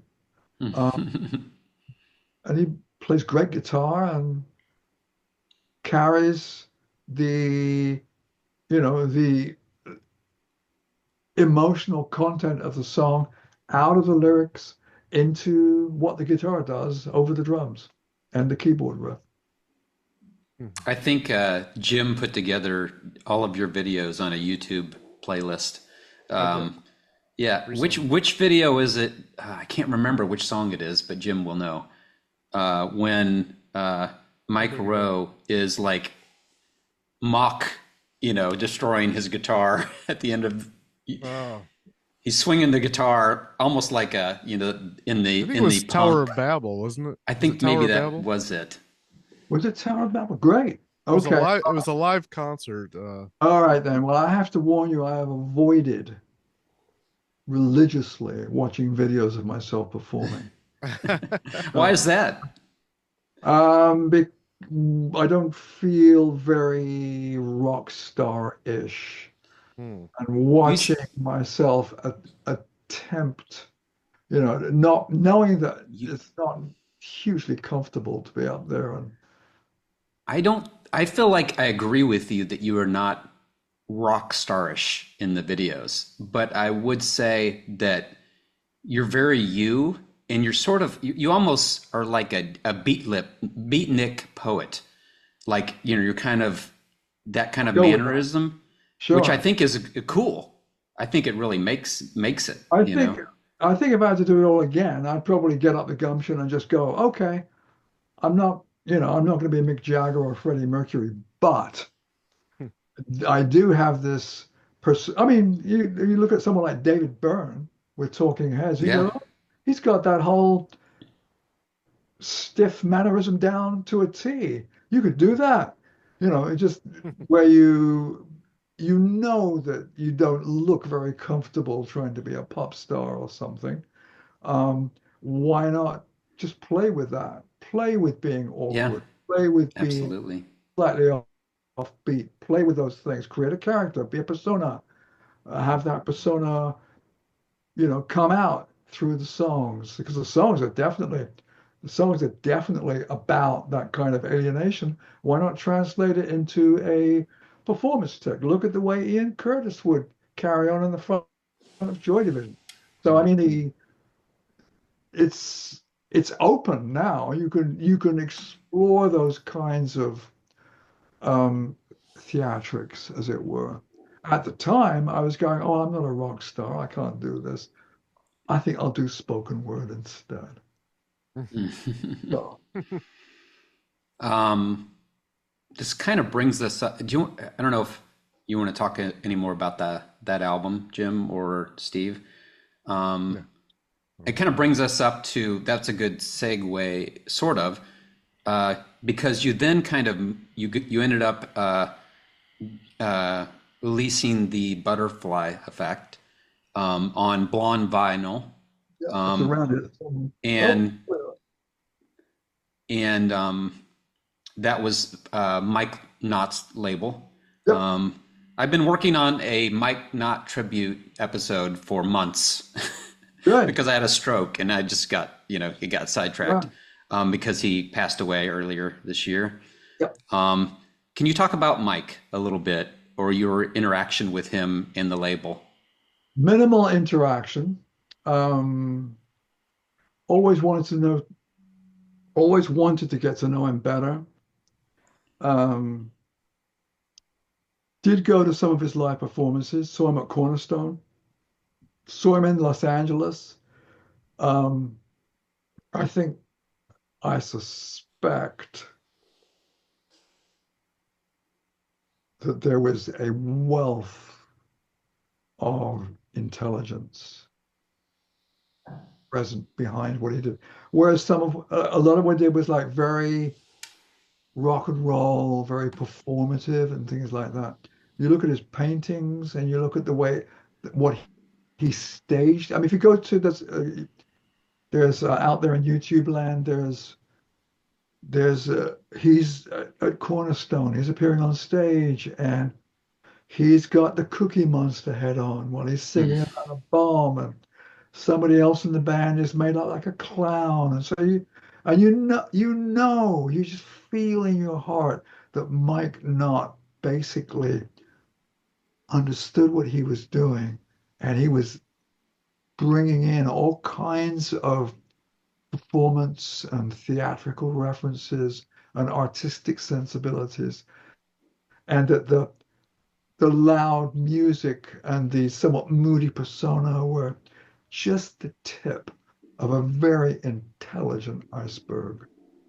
And I always thought, man, if we can get past the sort of the professional, the business, and we can just get past that and just talk turkey, because I've got an art school background.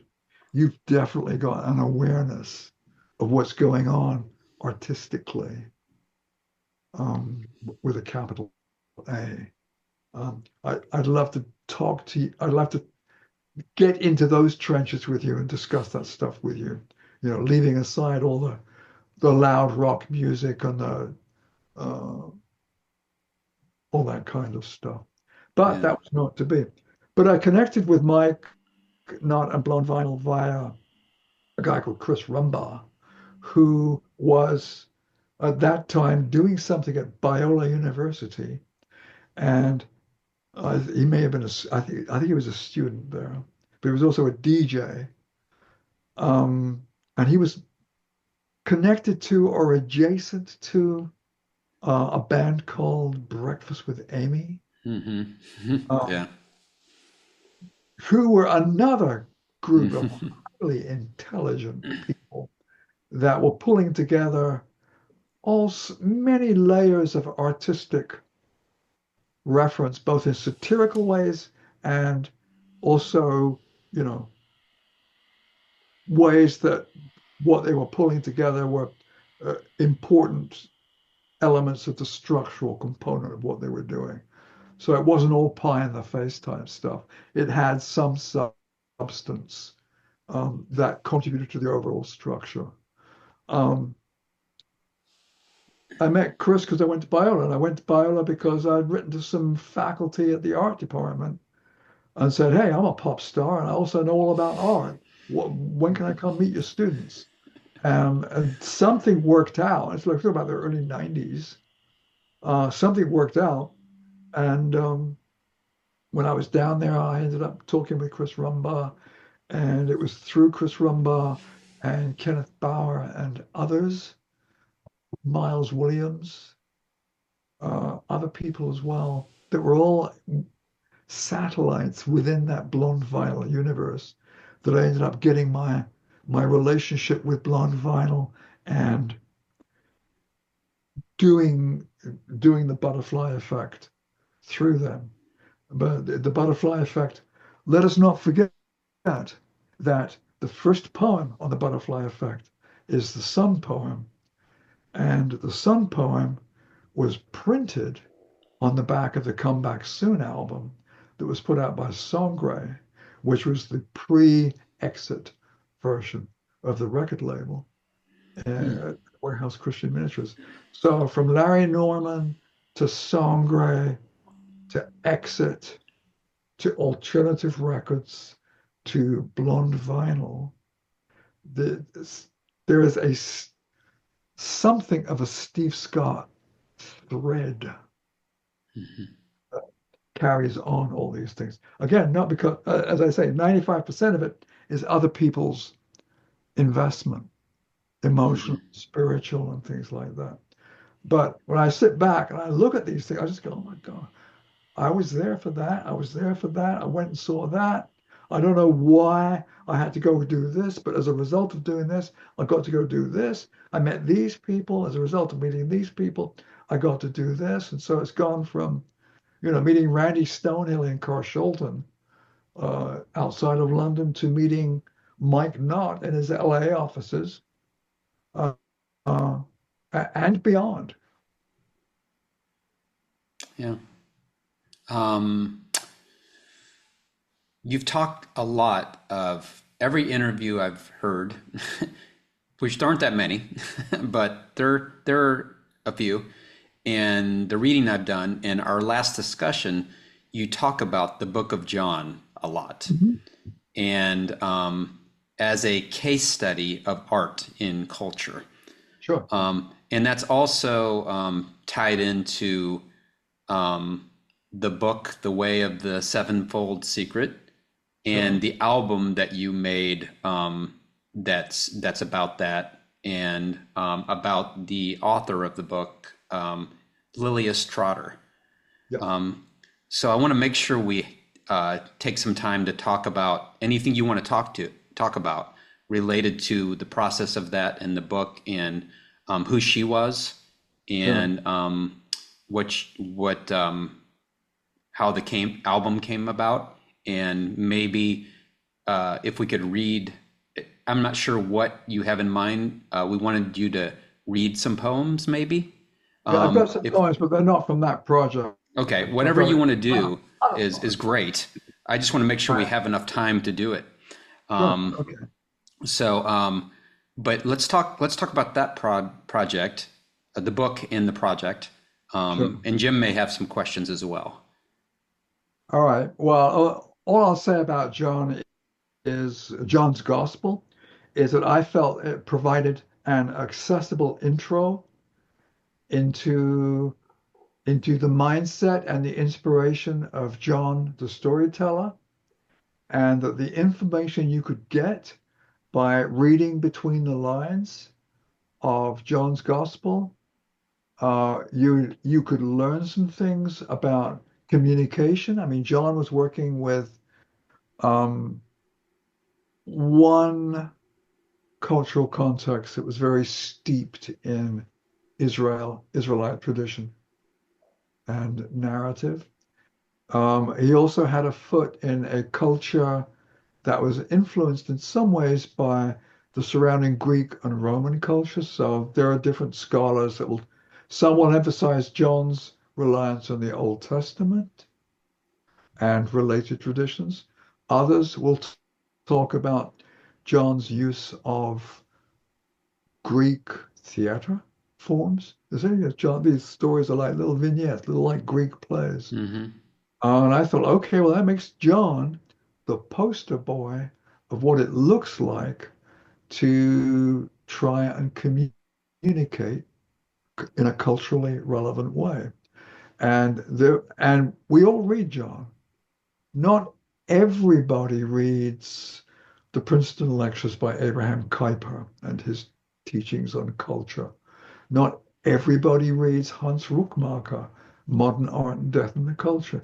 Not everybody reads Jeremy Begbie's books, Voicing Creation's Praise, Abundantly More, and all the books that, there's very much a sort of an academic conversation that's very necessary and is introducing incremental change into how the church understands the reflective and expressive potential of the arts.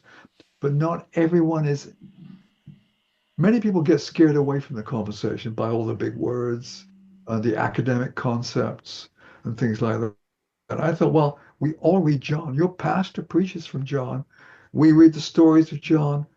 Um, we can look at what John did. We can look at how John did it, and we might get a conversation about culturally relevant communication going that's not in academic language necessarily as important as that conversation is, but it's something that a lot more of us can grasp. And we Hmm. can see John's gospel as both, going deeper into Jesus, learning more about John's communication methods, and applying our going deeper and applying what we've learned to how we approach our mission to the culture around us or to the culture we end up being sent to. So that was it. John, for me, provided a very accessible vocabulary, not only to change you as a person and make you a better Christian, but also to give you a lot of information about what incarnational communication can look like. And it's accessible. We all read the Gospel of John. So there's that. Lilias Trotter was a Victorian missionary that I learned about from Miriam Huffman's Rockness excellent biography. Rush out and buy it. Was somebody who was an artist who grew up middle class household, made art, was some of her drawings and watercolors came to the attention of a well-known art critic at the time, John Ruskin, who took her under his wing and said, I will teach you how to be an artist and I will make you into a very famous artist in Victorian London. Lilias had a spiritual dimension to her life, which compelled her to be in service and in mission to the more unfortunate elements of London society.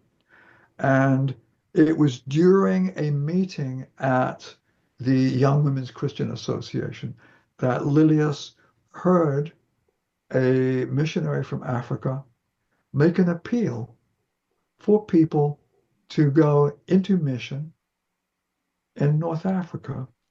And Lilias felt that she was going to have to do that. This involved telling Mr. Ruskin that she was not going to be pursuing a career in the arts. She was going to Algeria to be in mission and service among the Muslim community. So she did. She couldn't even get accepted to a missionary agency at the time because of some health concerns, that pre-existing health condition. So she and two friends basically had a big garage sale and took all the proceeds and went to Algeria with no contacts, no language, no nothing. I mean, one of the earliest ways of learning the Arabic language was to, write out Bible verses and accost strangers and say, "What does this say? What does this mean?" Interesting. Yeah. Yeah. So Lilias Trotter poured out her life forming what was called the Algiers Mission Band, which was involved in rescuing, communicating with, and rescuing those people that were marginalized by or victimized by the some of the traditions that were associated with the Muslim practice or Islamic practice at the time. And she was attempting to disciple them. Providentially, and this goes back to our big picture thinking we were talking about earlier, the health condition that Lilias had made her somewhat fragile and required times away from the mission field for recuperation. It was during those times that she would write books on the spiritual life. Towards the end, parables of the cross, parables of the Christ life.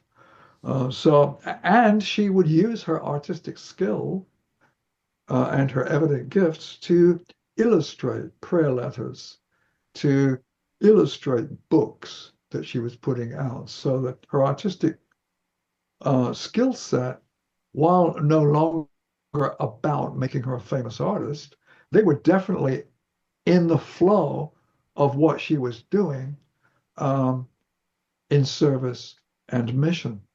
Towards the end of her life, Lilias had connected with and befriended members of the Sufi community within the Islamic tradition. And towards the very end of her life, in 1924 through 6, I think, she was bedridden. And she wrote a book called The Way of the Sevenfold Secret that took all of the I am statements that Jesus spoke in the Gospel of John, and she unpacked each of those statements in a way that was intended for the Sufi ear and heart to take hold of and appreciate and come to a newer and deeper understanding of who Jesus was and why he was relevant to them in their situation. So she wrote her book. It came out. I learned of this book some years ago. I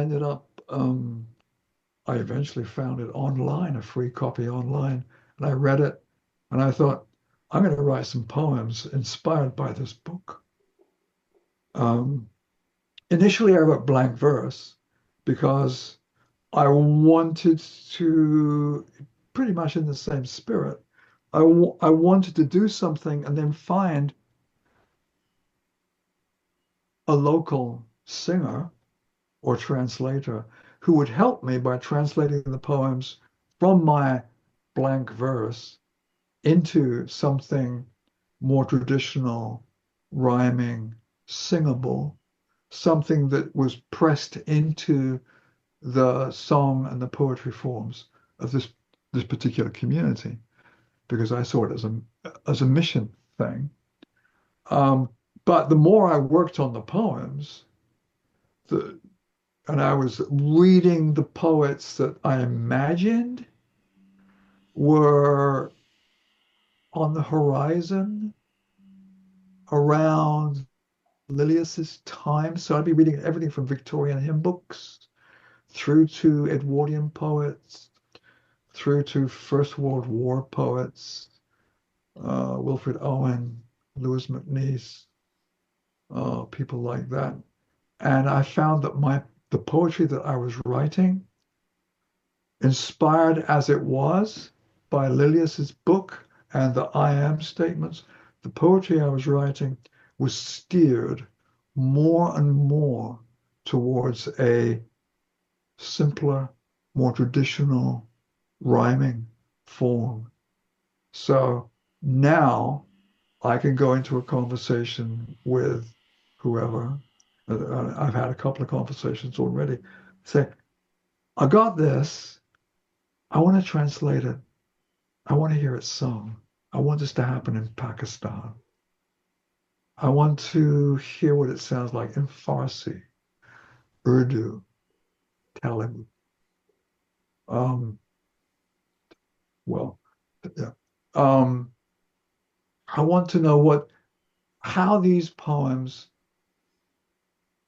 what kind of shape they take in a local song form, where there is a tradition of, whether it be in the Muslim context or the Bhakti context in North India. I want to find out what this stuff does. I also want to find out what the content does in our conversation about Jesus, or our conversation with those about Jesus. So that was the way of the sevenfold secret. That was what inspired me, and what ended up driving me to write the kind of thing that I ended up writing, the rhyming poems, the simple structures and things like that. And I was surprised at the beginning of the year. The church that I go to also rents space or allows the Indian Church of Sacramento to meet on their premises at a different time of day. I was looking at one of the videos of their services, and I saw that there was a dancer that was part of the worship service. And the dance style is it's Bharatanatyam. And I thought, okay, traditional Indian dance. I wonder what this poem, I wonder how they would interpret one of these poems. Hmm. And I ended up seeing a performance of one of the Sevenfold Secret poems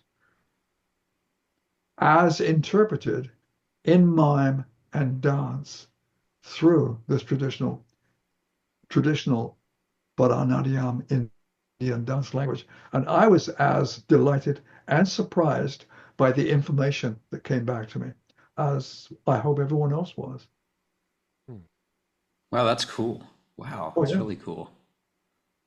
Um, we're gonna end the episode with the bonus track from uh, your album, Great. Excellent. leaving the echo chamber, which is so cool. So I just want to, I'll play that at the end, just so you So, know. Um, I would encourage everyone to go check out on Bandcamp uh, the album. I bought the CD. I think there's only like a limited, maybe 200 copies, and I yeah, think there's I think only there's there's a 11 few left. left.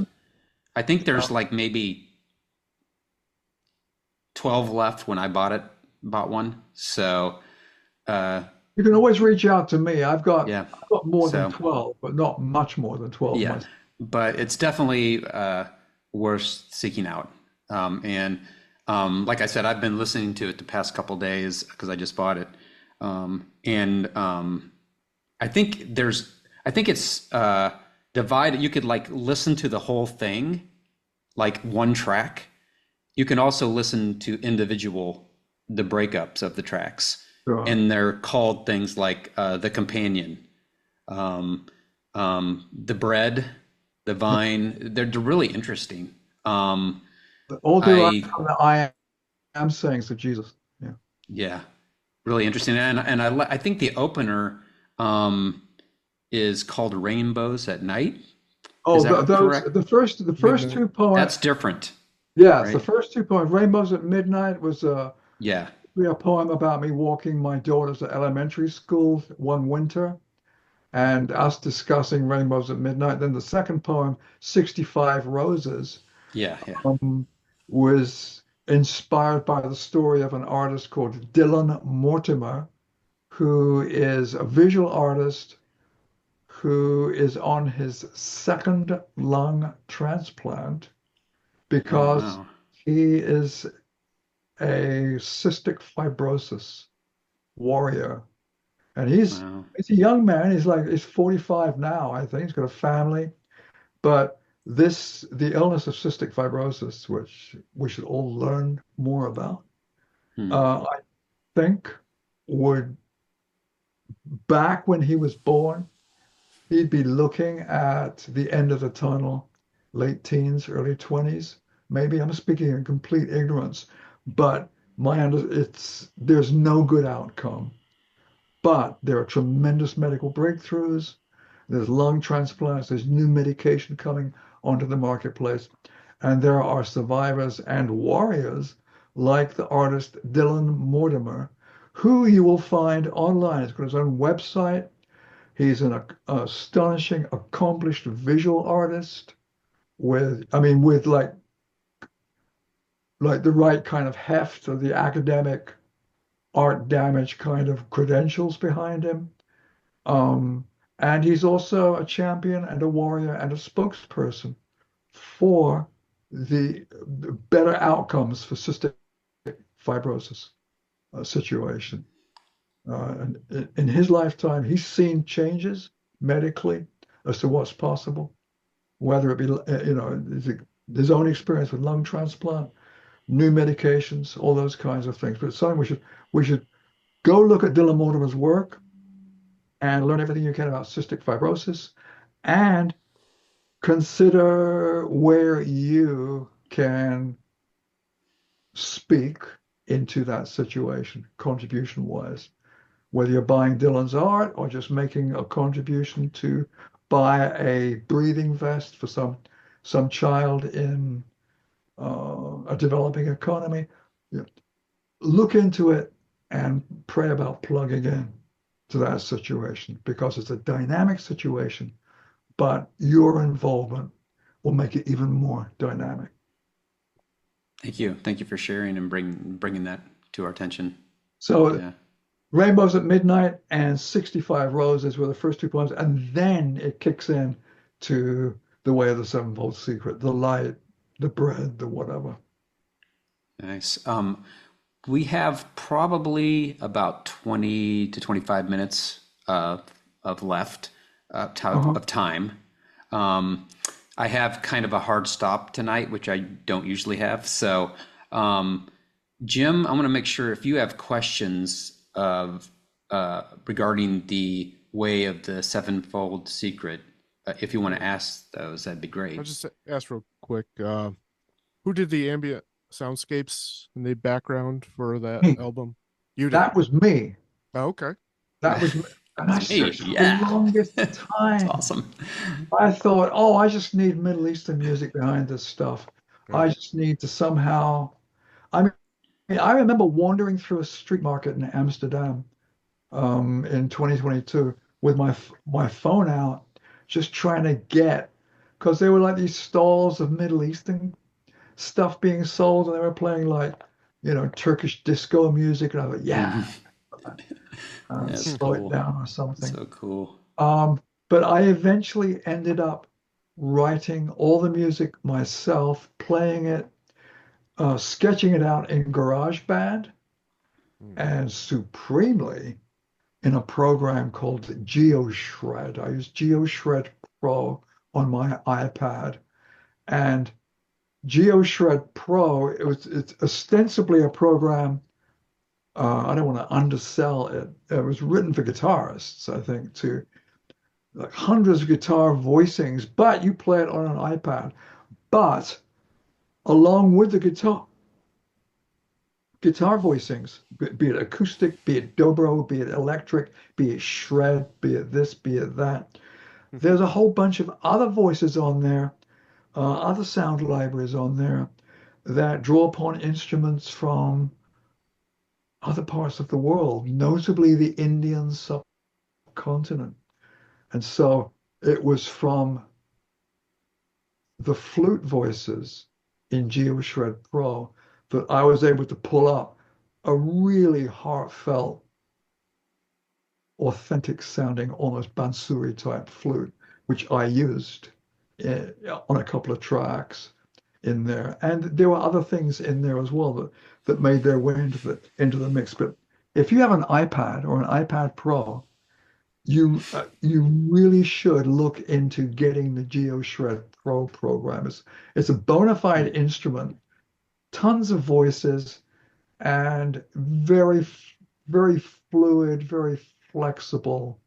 It's a lot of stuff you can do with it, and it really augments, enhances, and colors what you do with the other programs, your Cubases, your Garage Bands, and what have you, and things like that. But I sketched it all in GarageBand. But this was on the iPad. By the time I took it into a studio that my friend was running, he had GarageBand for like Mac, so there were more voices I could pull in. I had the what's called the MIDI information. I had the track information. We just enriched and enhanced some of the voices.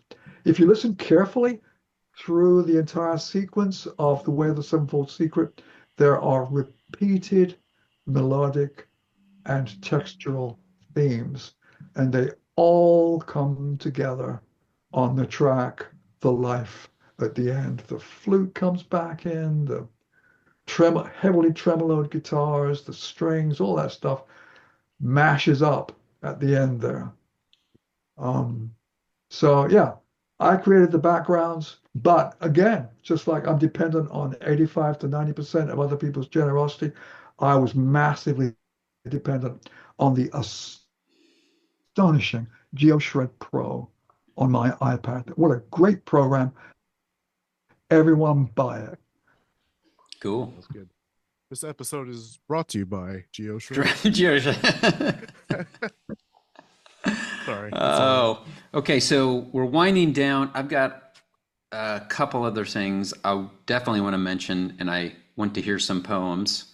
Um, Before that, I want to make sure we mention the band Isley. Oh yeah. Oh And you yeah. can I have a talk whole bunch about of you people. can talk about it, please. Oh, I stumbled across Isley like a million years ago during a an MTV late night buzzbox type thing where they're showing videos by either unknown or emerging bands. And I saw the Isley video for Marvelous Things that looked like it was shot at a birthday party in someone's backyard. And I'm going, this is really, and they all looked like really young. And the song was very sort of kind of had ethereal and quite, melodically interesting. And I thought, man, this combo, this lo-fi birthday party footage coupled with this song and these young people, that's really good. So then I took a dive in and looked at things like Telescope Eyes and other tracks by Isley. And I began to like follow them big time from their first album on all the way up to whatever situation they're in now, which I suspect is sort of a hiatus or something. But I was really, really impressed by the band Isley out of Texas. Melodic intelligence, heartfelt lyrical content, and beautiful band, beautiful people, sincere, great music. Someone else, yet again, that somehow slightly slips through the cracks when you're Yeah. thinking about music. But they've got a ton of stuff out there. Um, and I always thought that they were wonderful, melodic, inventive, spiritually challenging, beautiful harmonies in the singing, and astonishing lyrical content and melodic content. And I was really, really, really impressed by Isley. We will So, definitely yeah. check them out. Yeah. Yeah. And I'll put Yes, links. I'm everyone going to should put check links out. into the show notes. And yeah, so I That's want to make very cool. sure we don't forget the Memory of Water. Yes, that's a project I'm working on now. I've recorded 4 songs, um, ostensibly using my good friend Jebby Moats, who's a singer-songwriter and a rock star in his own accord, performer, using him as lead vocalist on some of the tracks, him as guitarist on some of the tracks. My own daughter Rebecca supplies some lead vocals, some background vocals, and some harmonies. Um, the the 4 songs will either be a 4-song EP on Bandcamp, or if I record a couple more songs, a 6-song EP on Bandcamp, bolstered hopefully by whatever we end up doing with digitized versions of Lost Horizon, Love in the Western World, and things like that. If there's some way of getting this stuff back up there in a way that opens the door for a project like Memory of Water, so much the better. My ultimate goal with the Memory of Water, of course, is to find a way of recording enough tracks for a full length album. I don't Because anticipate singing on it, but stranger things have happened.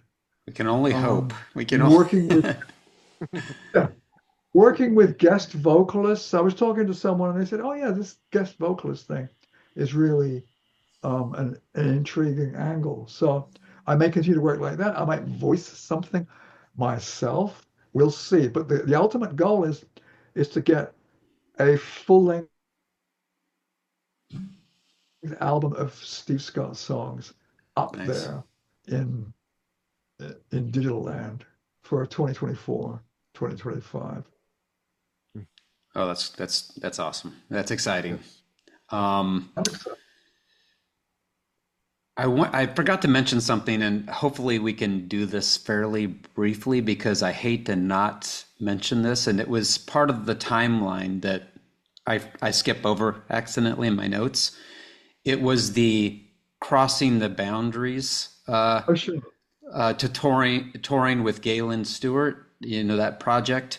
Can you Yeah, talk about that a little bit? yeah, 'Cause- just a tiny bit. That was one of the projects that came out of, I mean, because in the 90s I was getting to go talk at Cornerstone Festival and doing something at other arts events here and there and giving like art damage type lectures and poetry, spoken word performances.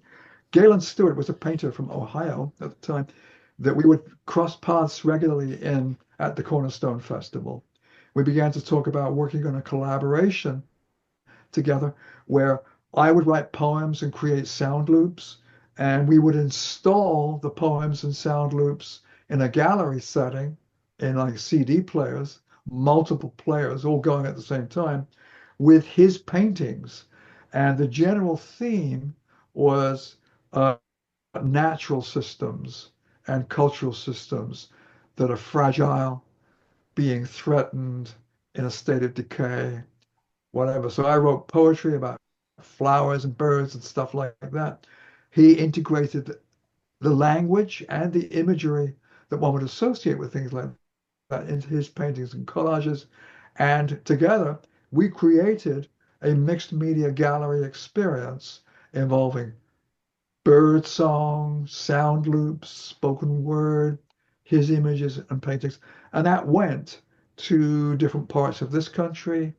It went via as a PowerPoint presentation to other parts of the world where I'd be giving a talk about the project. So everywhere from Eastern Europe to the People's Republic of China got touched by this project. I wrote a magazine article about it for Radix magazine, the magazine out of Berkeley. Um, so the project kind of unfolded in many different expressions. Awesome. But that was what we did, and that was the theme. Thank you so much for talking about it. I'm sorry And the that I. CD came out, of course, as well, which means you could listen to the thing in sequence and look at reproductions of Galen's paintings. Oh yeah, there you go. Yeah, yeah. Thank you so much. Yeah, I apologize for not mentioning. I skipped over it accidentally, but I thought we needed to No, mention it.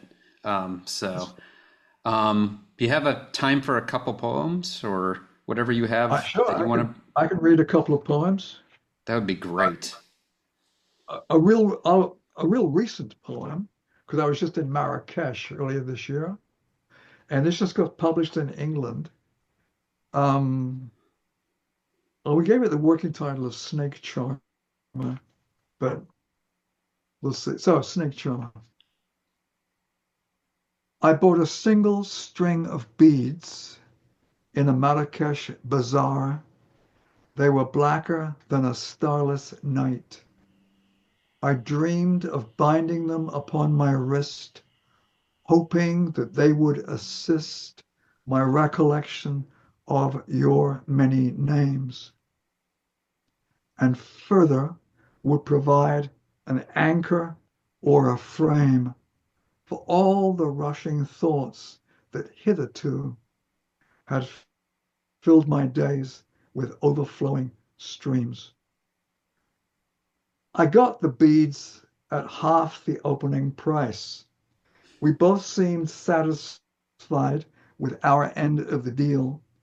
I made my way back to the main square where the sunlight fell upon the righteous and the rest of us, though these days, who can tell? So many lines seem blurred.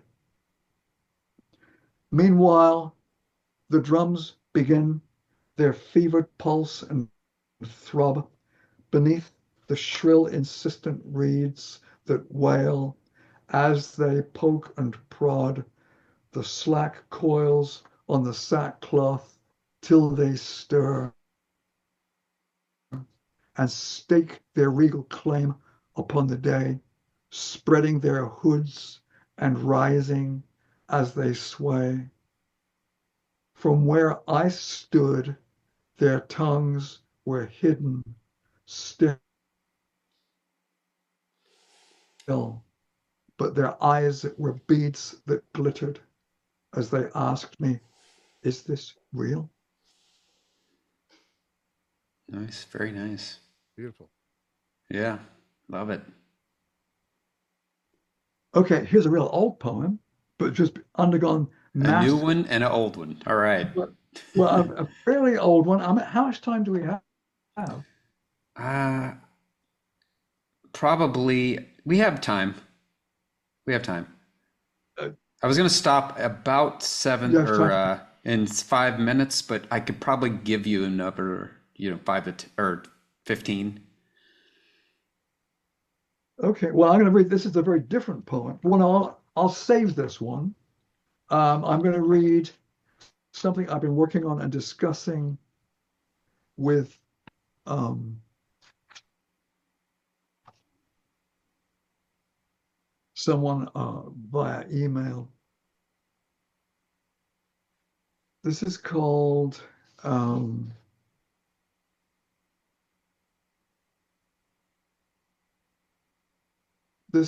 For This Moment, or The Memorial. Bundled in coats, they huddled on the corner beneath the street lamp haze, their upturned faces pale. It was as if they searched for shelter in each other's empty gaze. Those who found their voices unpacked stray thoughts and feelings, or they quietly mumbled curses as torchlight flickered, failed. Some things grew hard to see. By now, a few were kneeling, arranging ragged flowers, cardboard signs. The colors smeared and ran. A balloon broke free, floating among stained fingers and numbed minds. A gray man of the cloth clung to the group. Spittle flecked his lips as he explained. Nobody cared. No one was listening. Yet he remained, hanging like smoke in looped and loosening strands, unfolding from some talker's moving hand. All around them, the insistent rain, fierce and slanted, goaded by the wind, was pummeling the glowing, broken shapes, trapped beneath bright surfaces below. And beyond, the traffic, thickly draped in its own angry hum, the constant flow, drowning the silence. There was no escape. Wow, that's great. And then, this is from Bali. I've got this and one more. This is from Bali. This is after a rainstorm in Bali.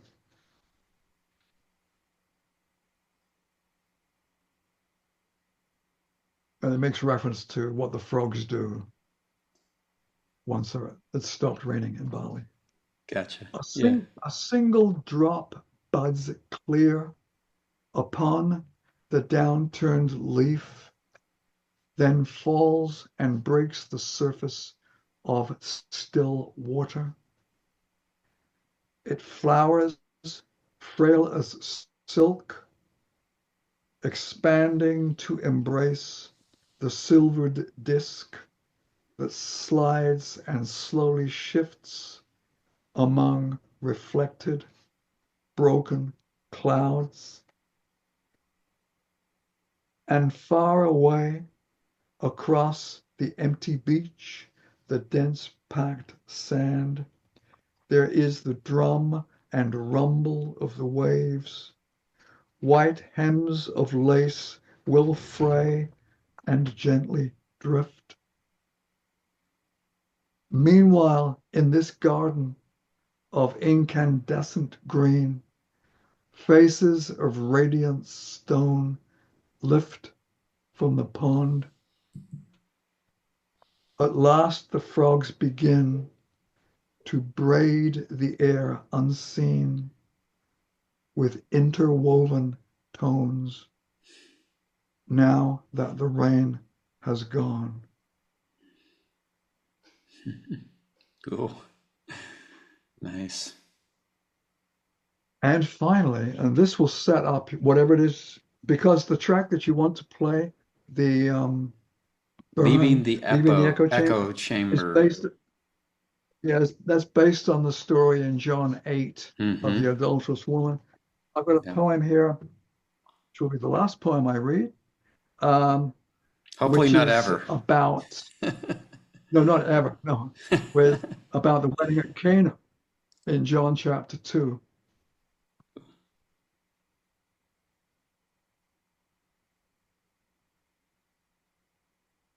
The wedding was in trouble. They were out of wine. We stood around and watched proceedings grinding to a halt. No one was assigning fault, you understand. It's just that things had gotten a little out of hand. At length, someone in charge turned to her son. He was invited, but all those hangers-on pretty much drunk the place dry. How is that our problem? That was his reply. She comes to us and says, make sure you do whatever it is he asks. I tell my crew, I'm figuring we might be off the hook.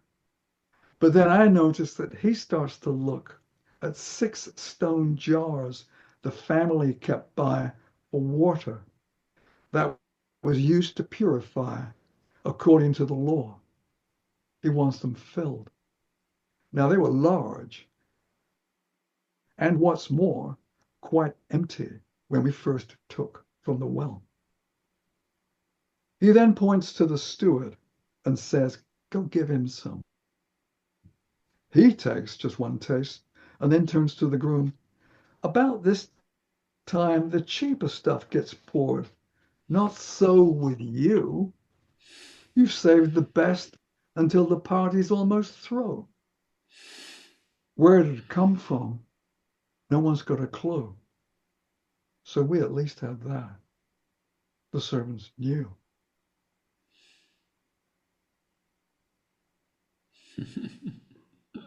Cool. So there we are. There we are. Nice. Very visual You're right. of this story. What'd you say, Jim? So it's you very froze. visual for the story of water to wine. Yeah. Just really, Yeah. it's a nice way to hear the story. Absolutely. Yeah. Well, running very short on time. Thank you so much for Well, thank you. joining us twice and being gracious enough to come back and talk to us again when we had, lost our recording, so, but we had a wonderful time. I can speak for both Jim and I talking to you on both occasions, and we really appreciate I really you. enjoyed hearing the sound of my own voice as well. And I have been regularly checking to show that the recording is in progress. So too. when I leave, it will, it better convert because it automatically converts. And I will contact you both to verify that immediately afterwards. Really looking forward to everything you've got coming up, whether it's your new project that you're working on or the remastering of the other projects, and it's been fantastic. Have loved our conversation. So thank you so much. It's been a very enjoyable experience for me. Thank you for the questions, and thank you for even wanting to talk to me, because it's just great to explore and to explain and to learn things from the conversation. We will keep in touch. Definitely. Fabulous. Okay. Well, thank you so much. Thank you. Enjoy the rest of your evening, and we will talk to you soon. Excellent. Thank you very much.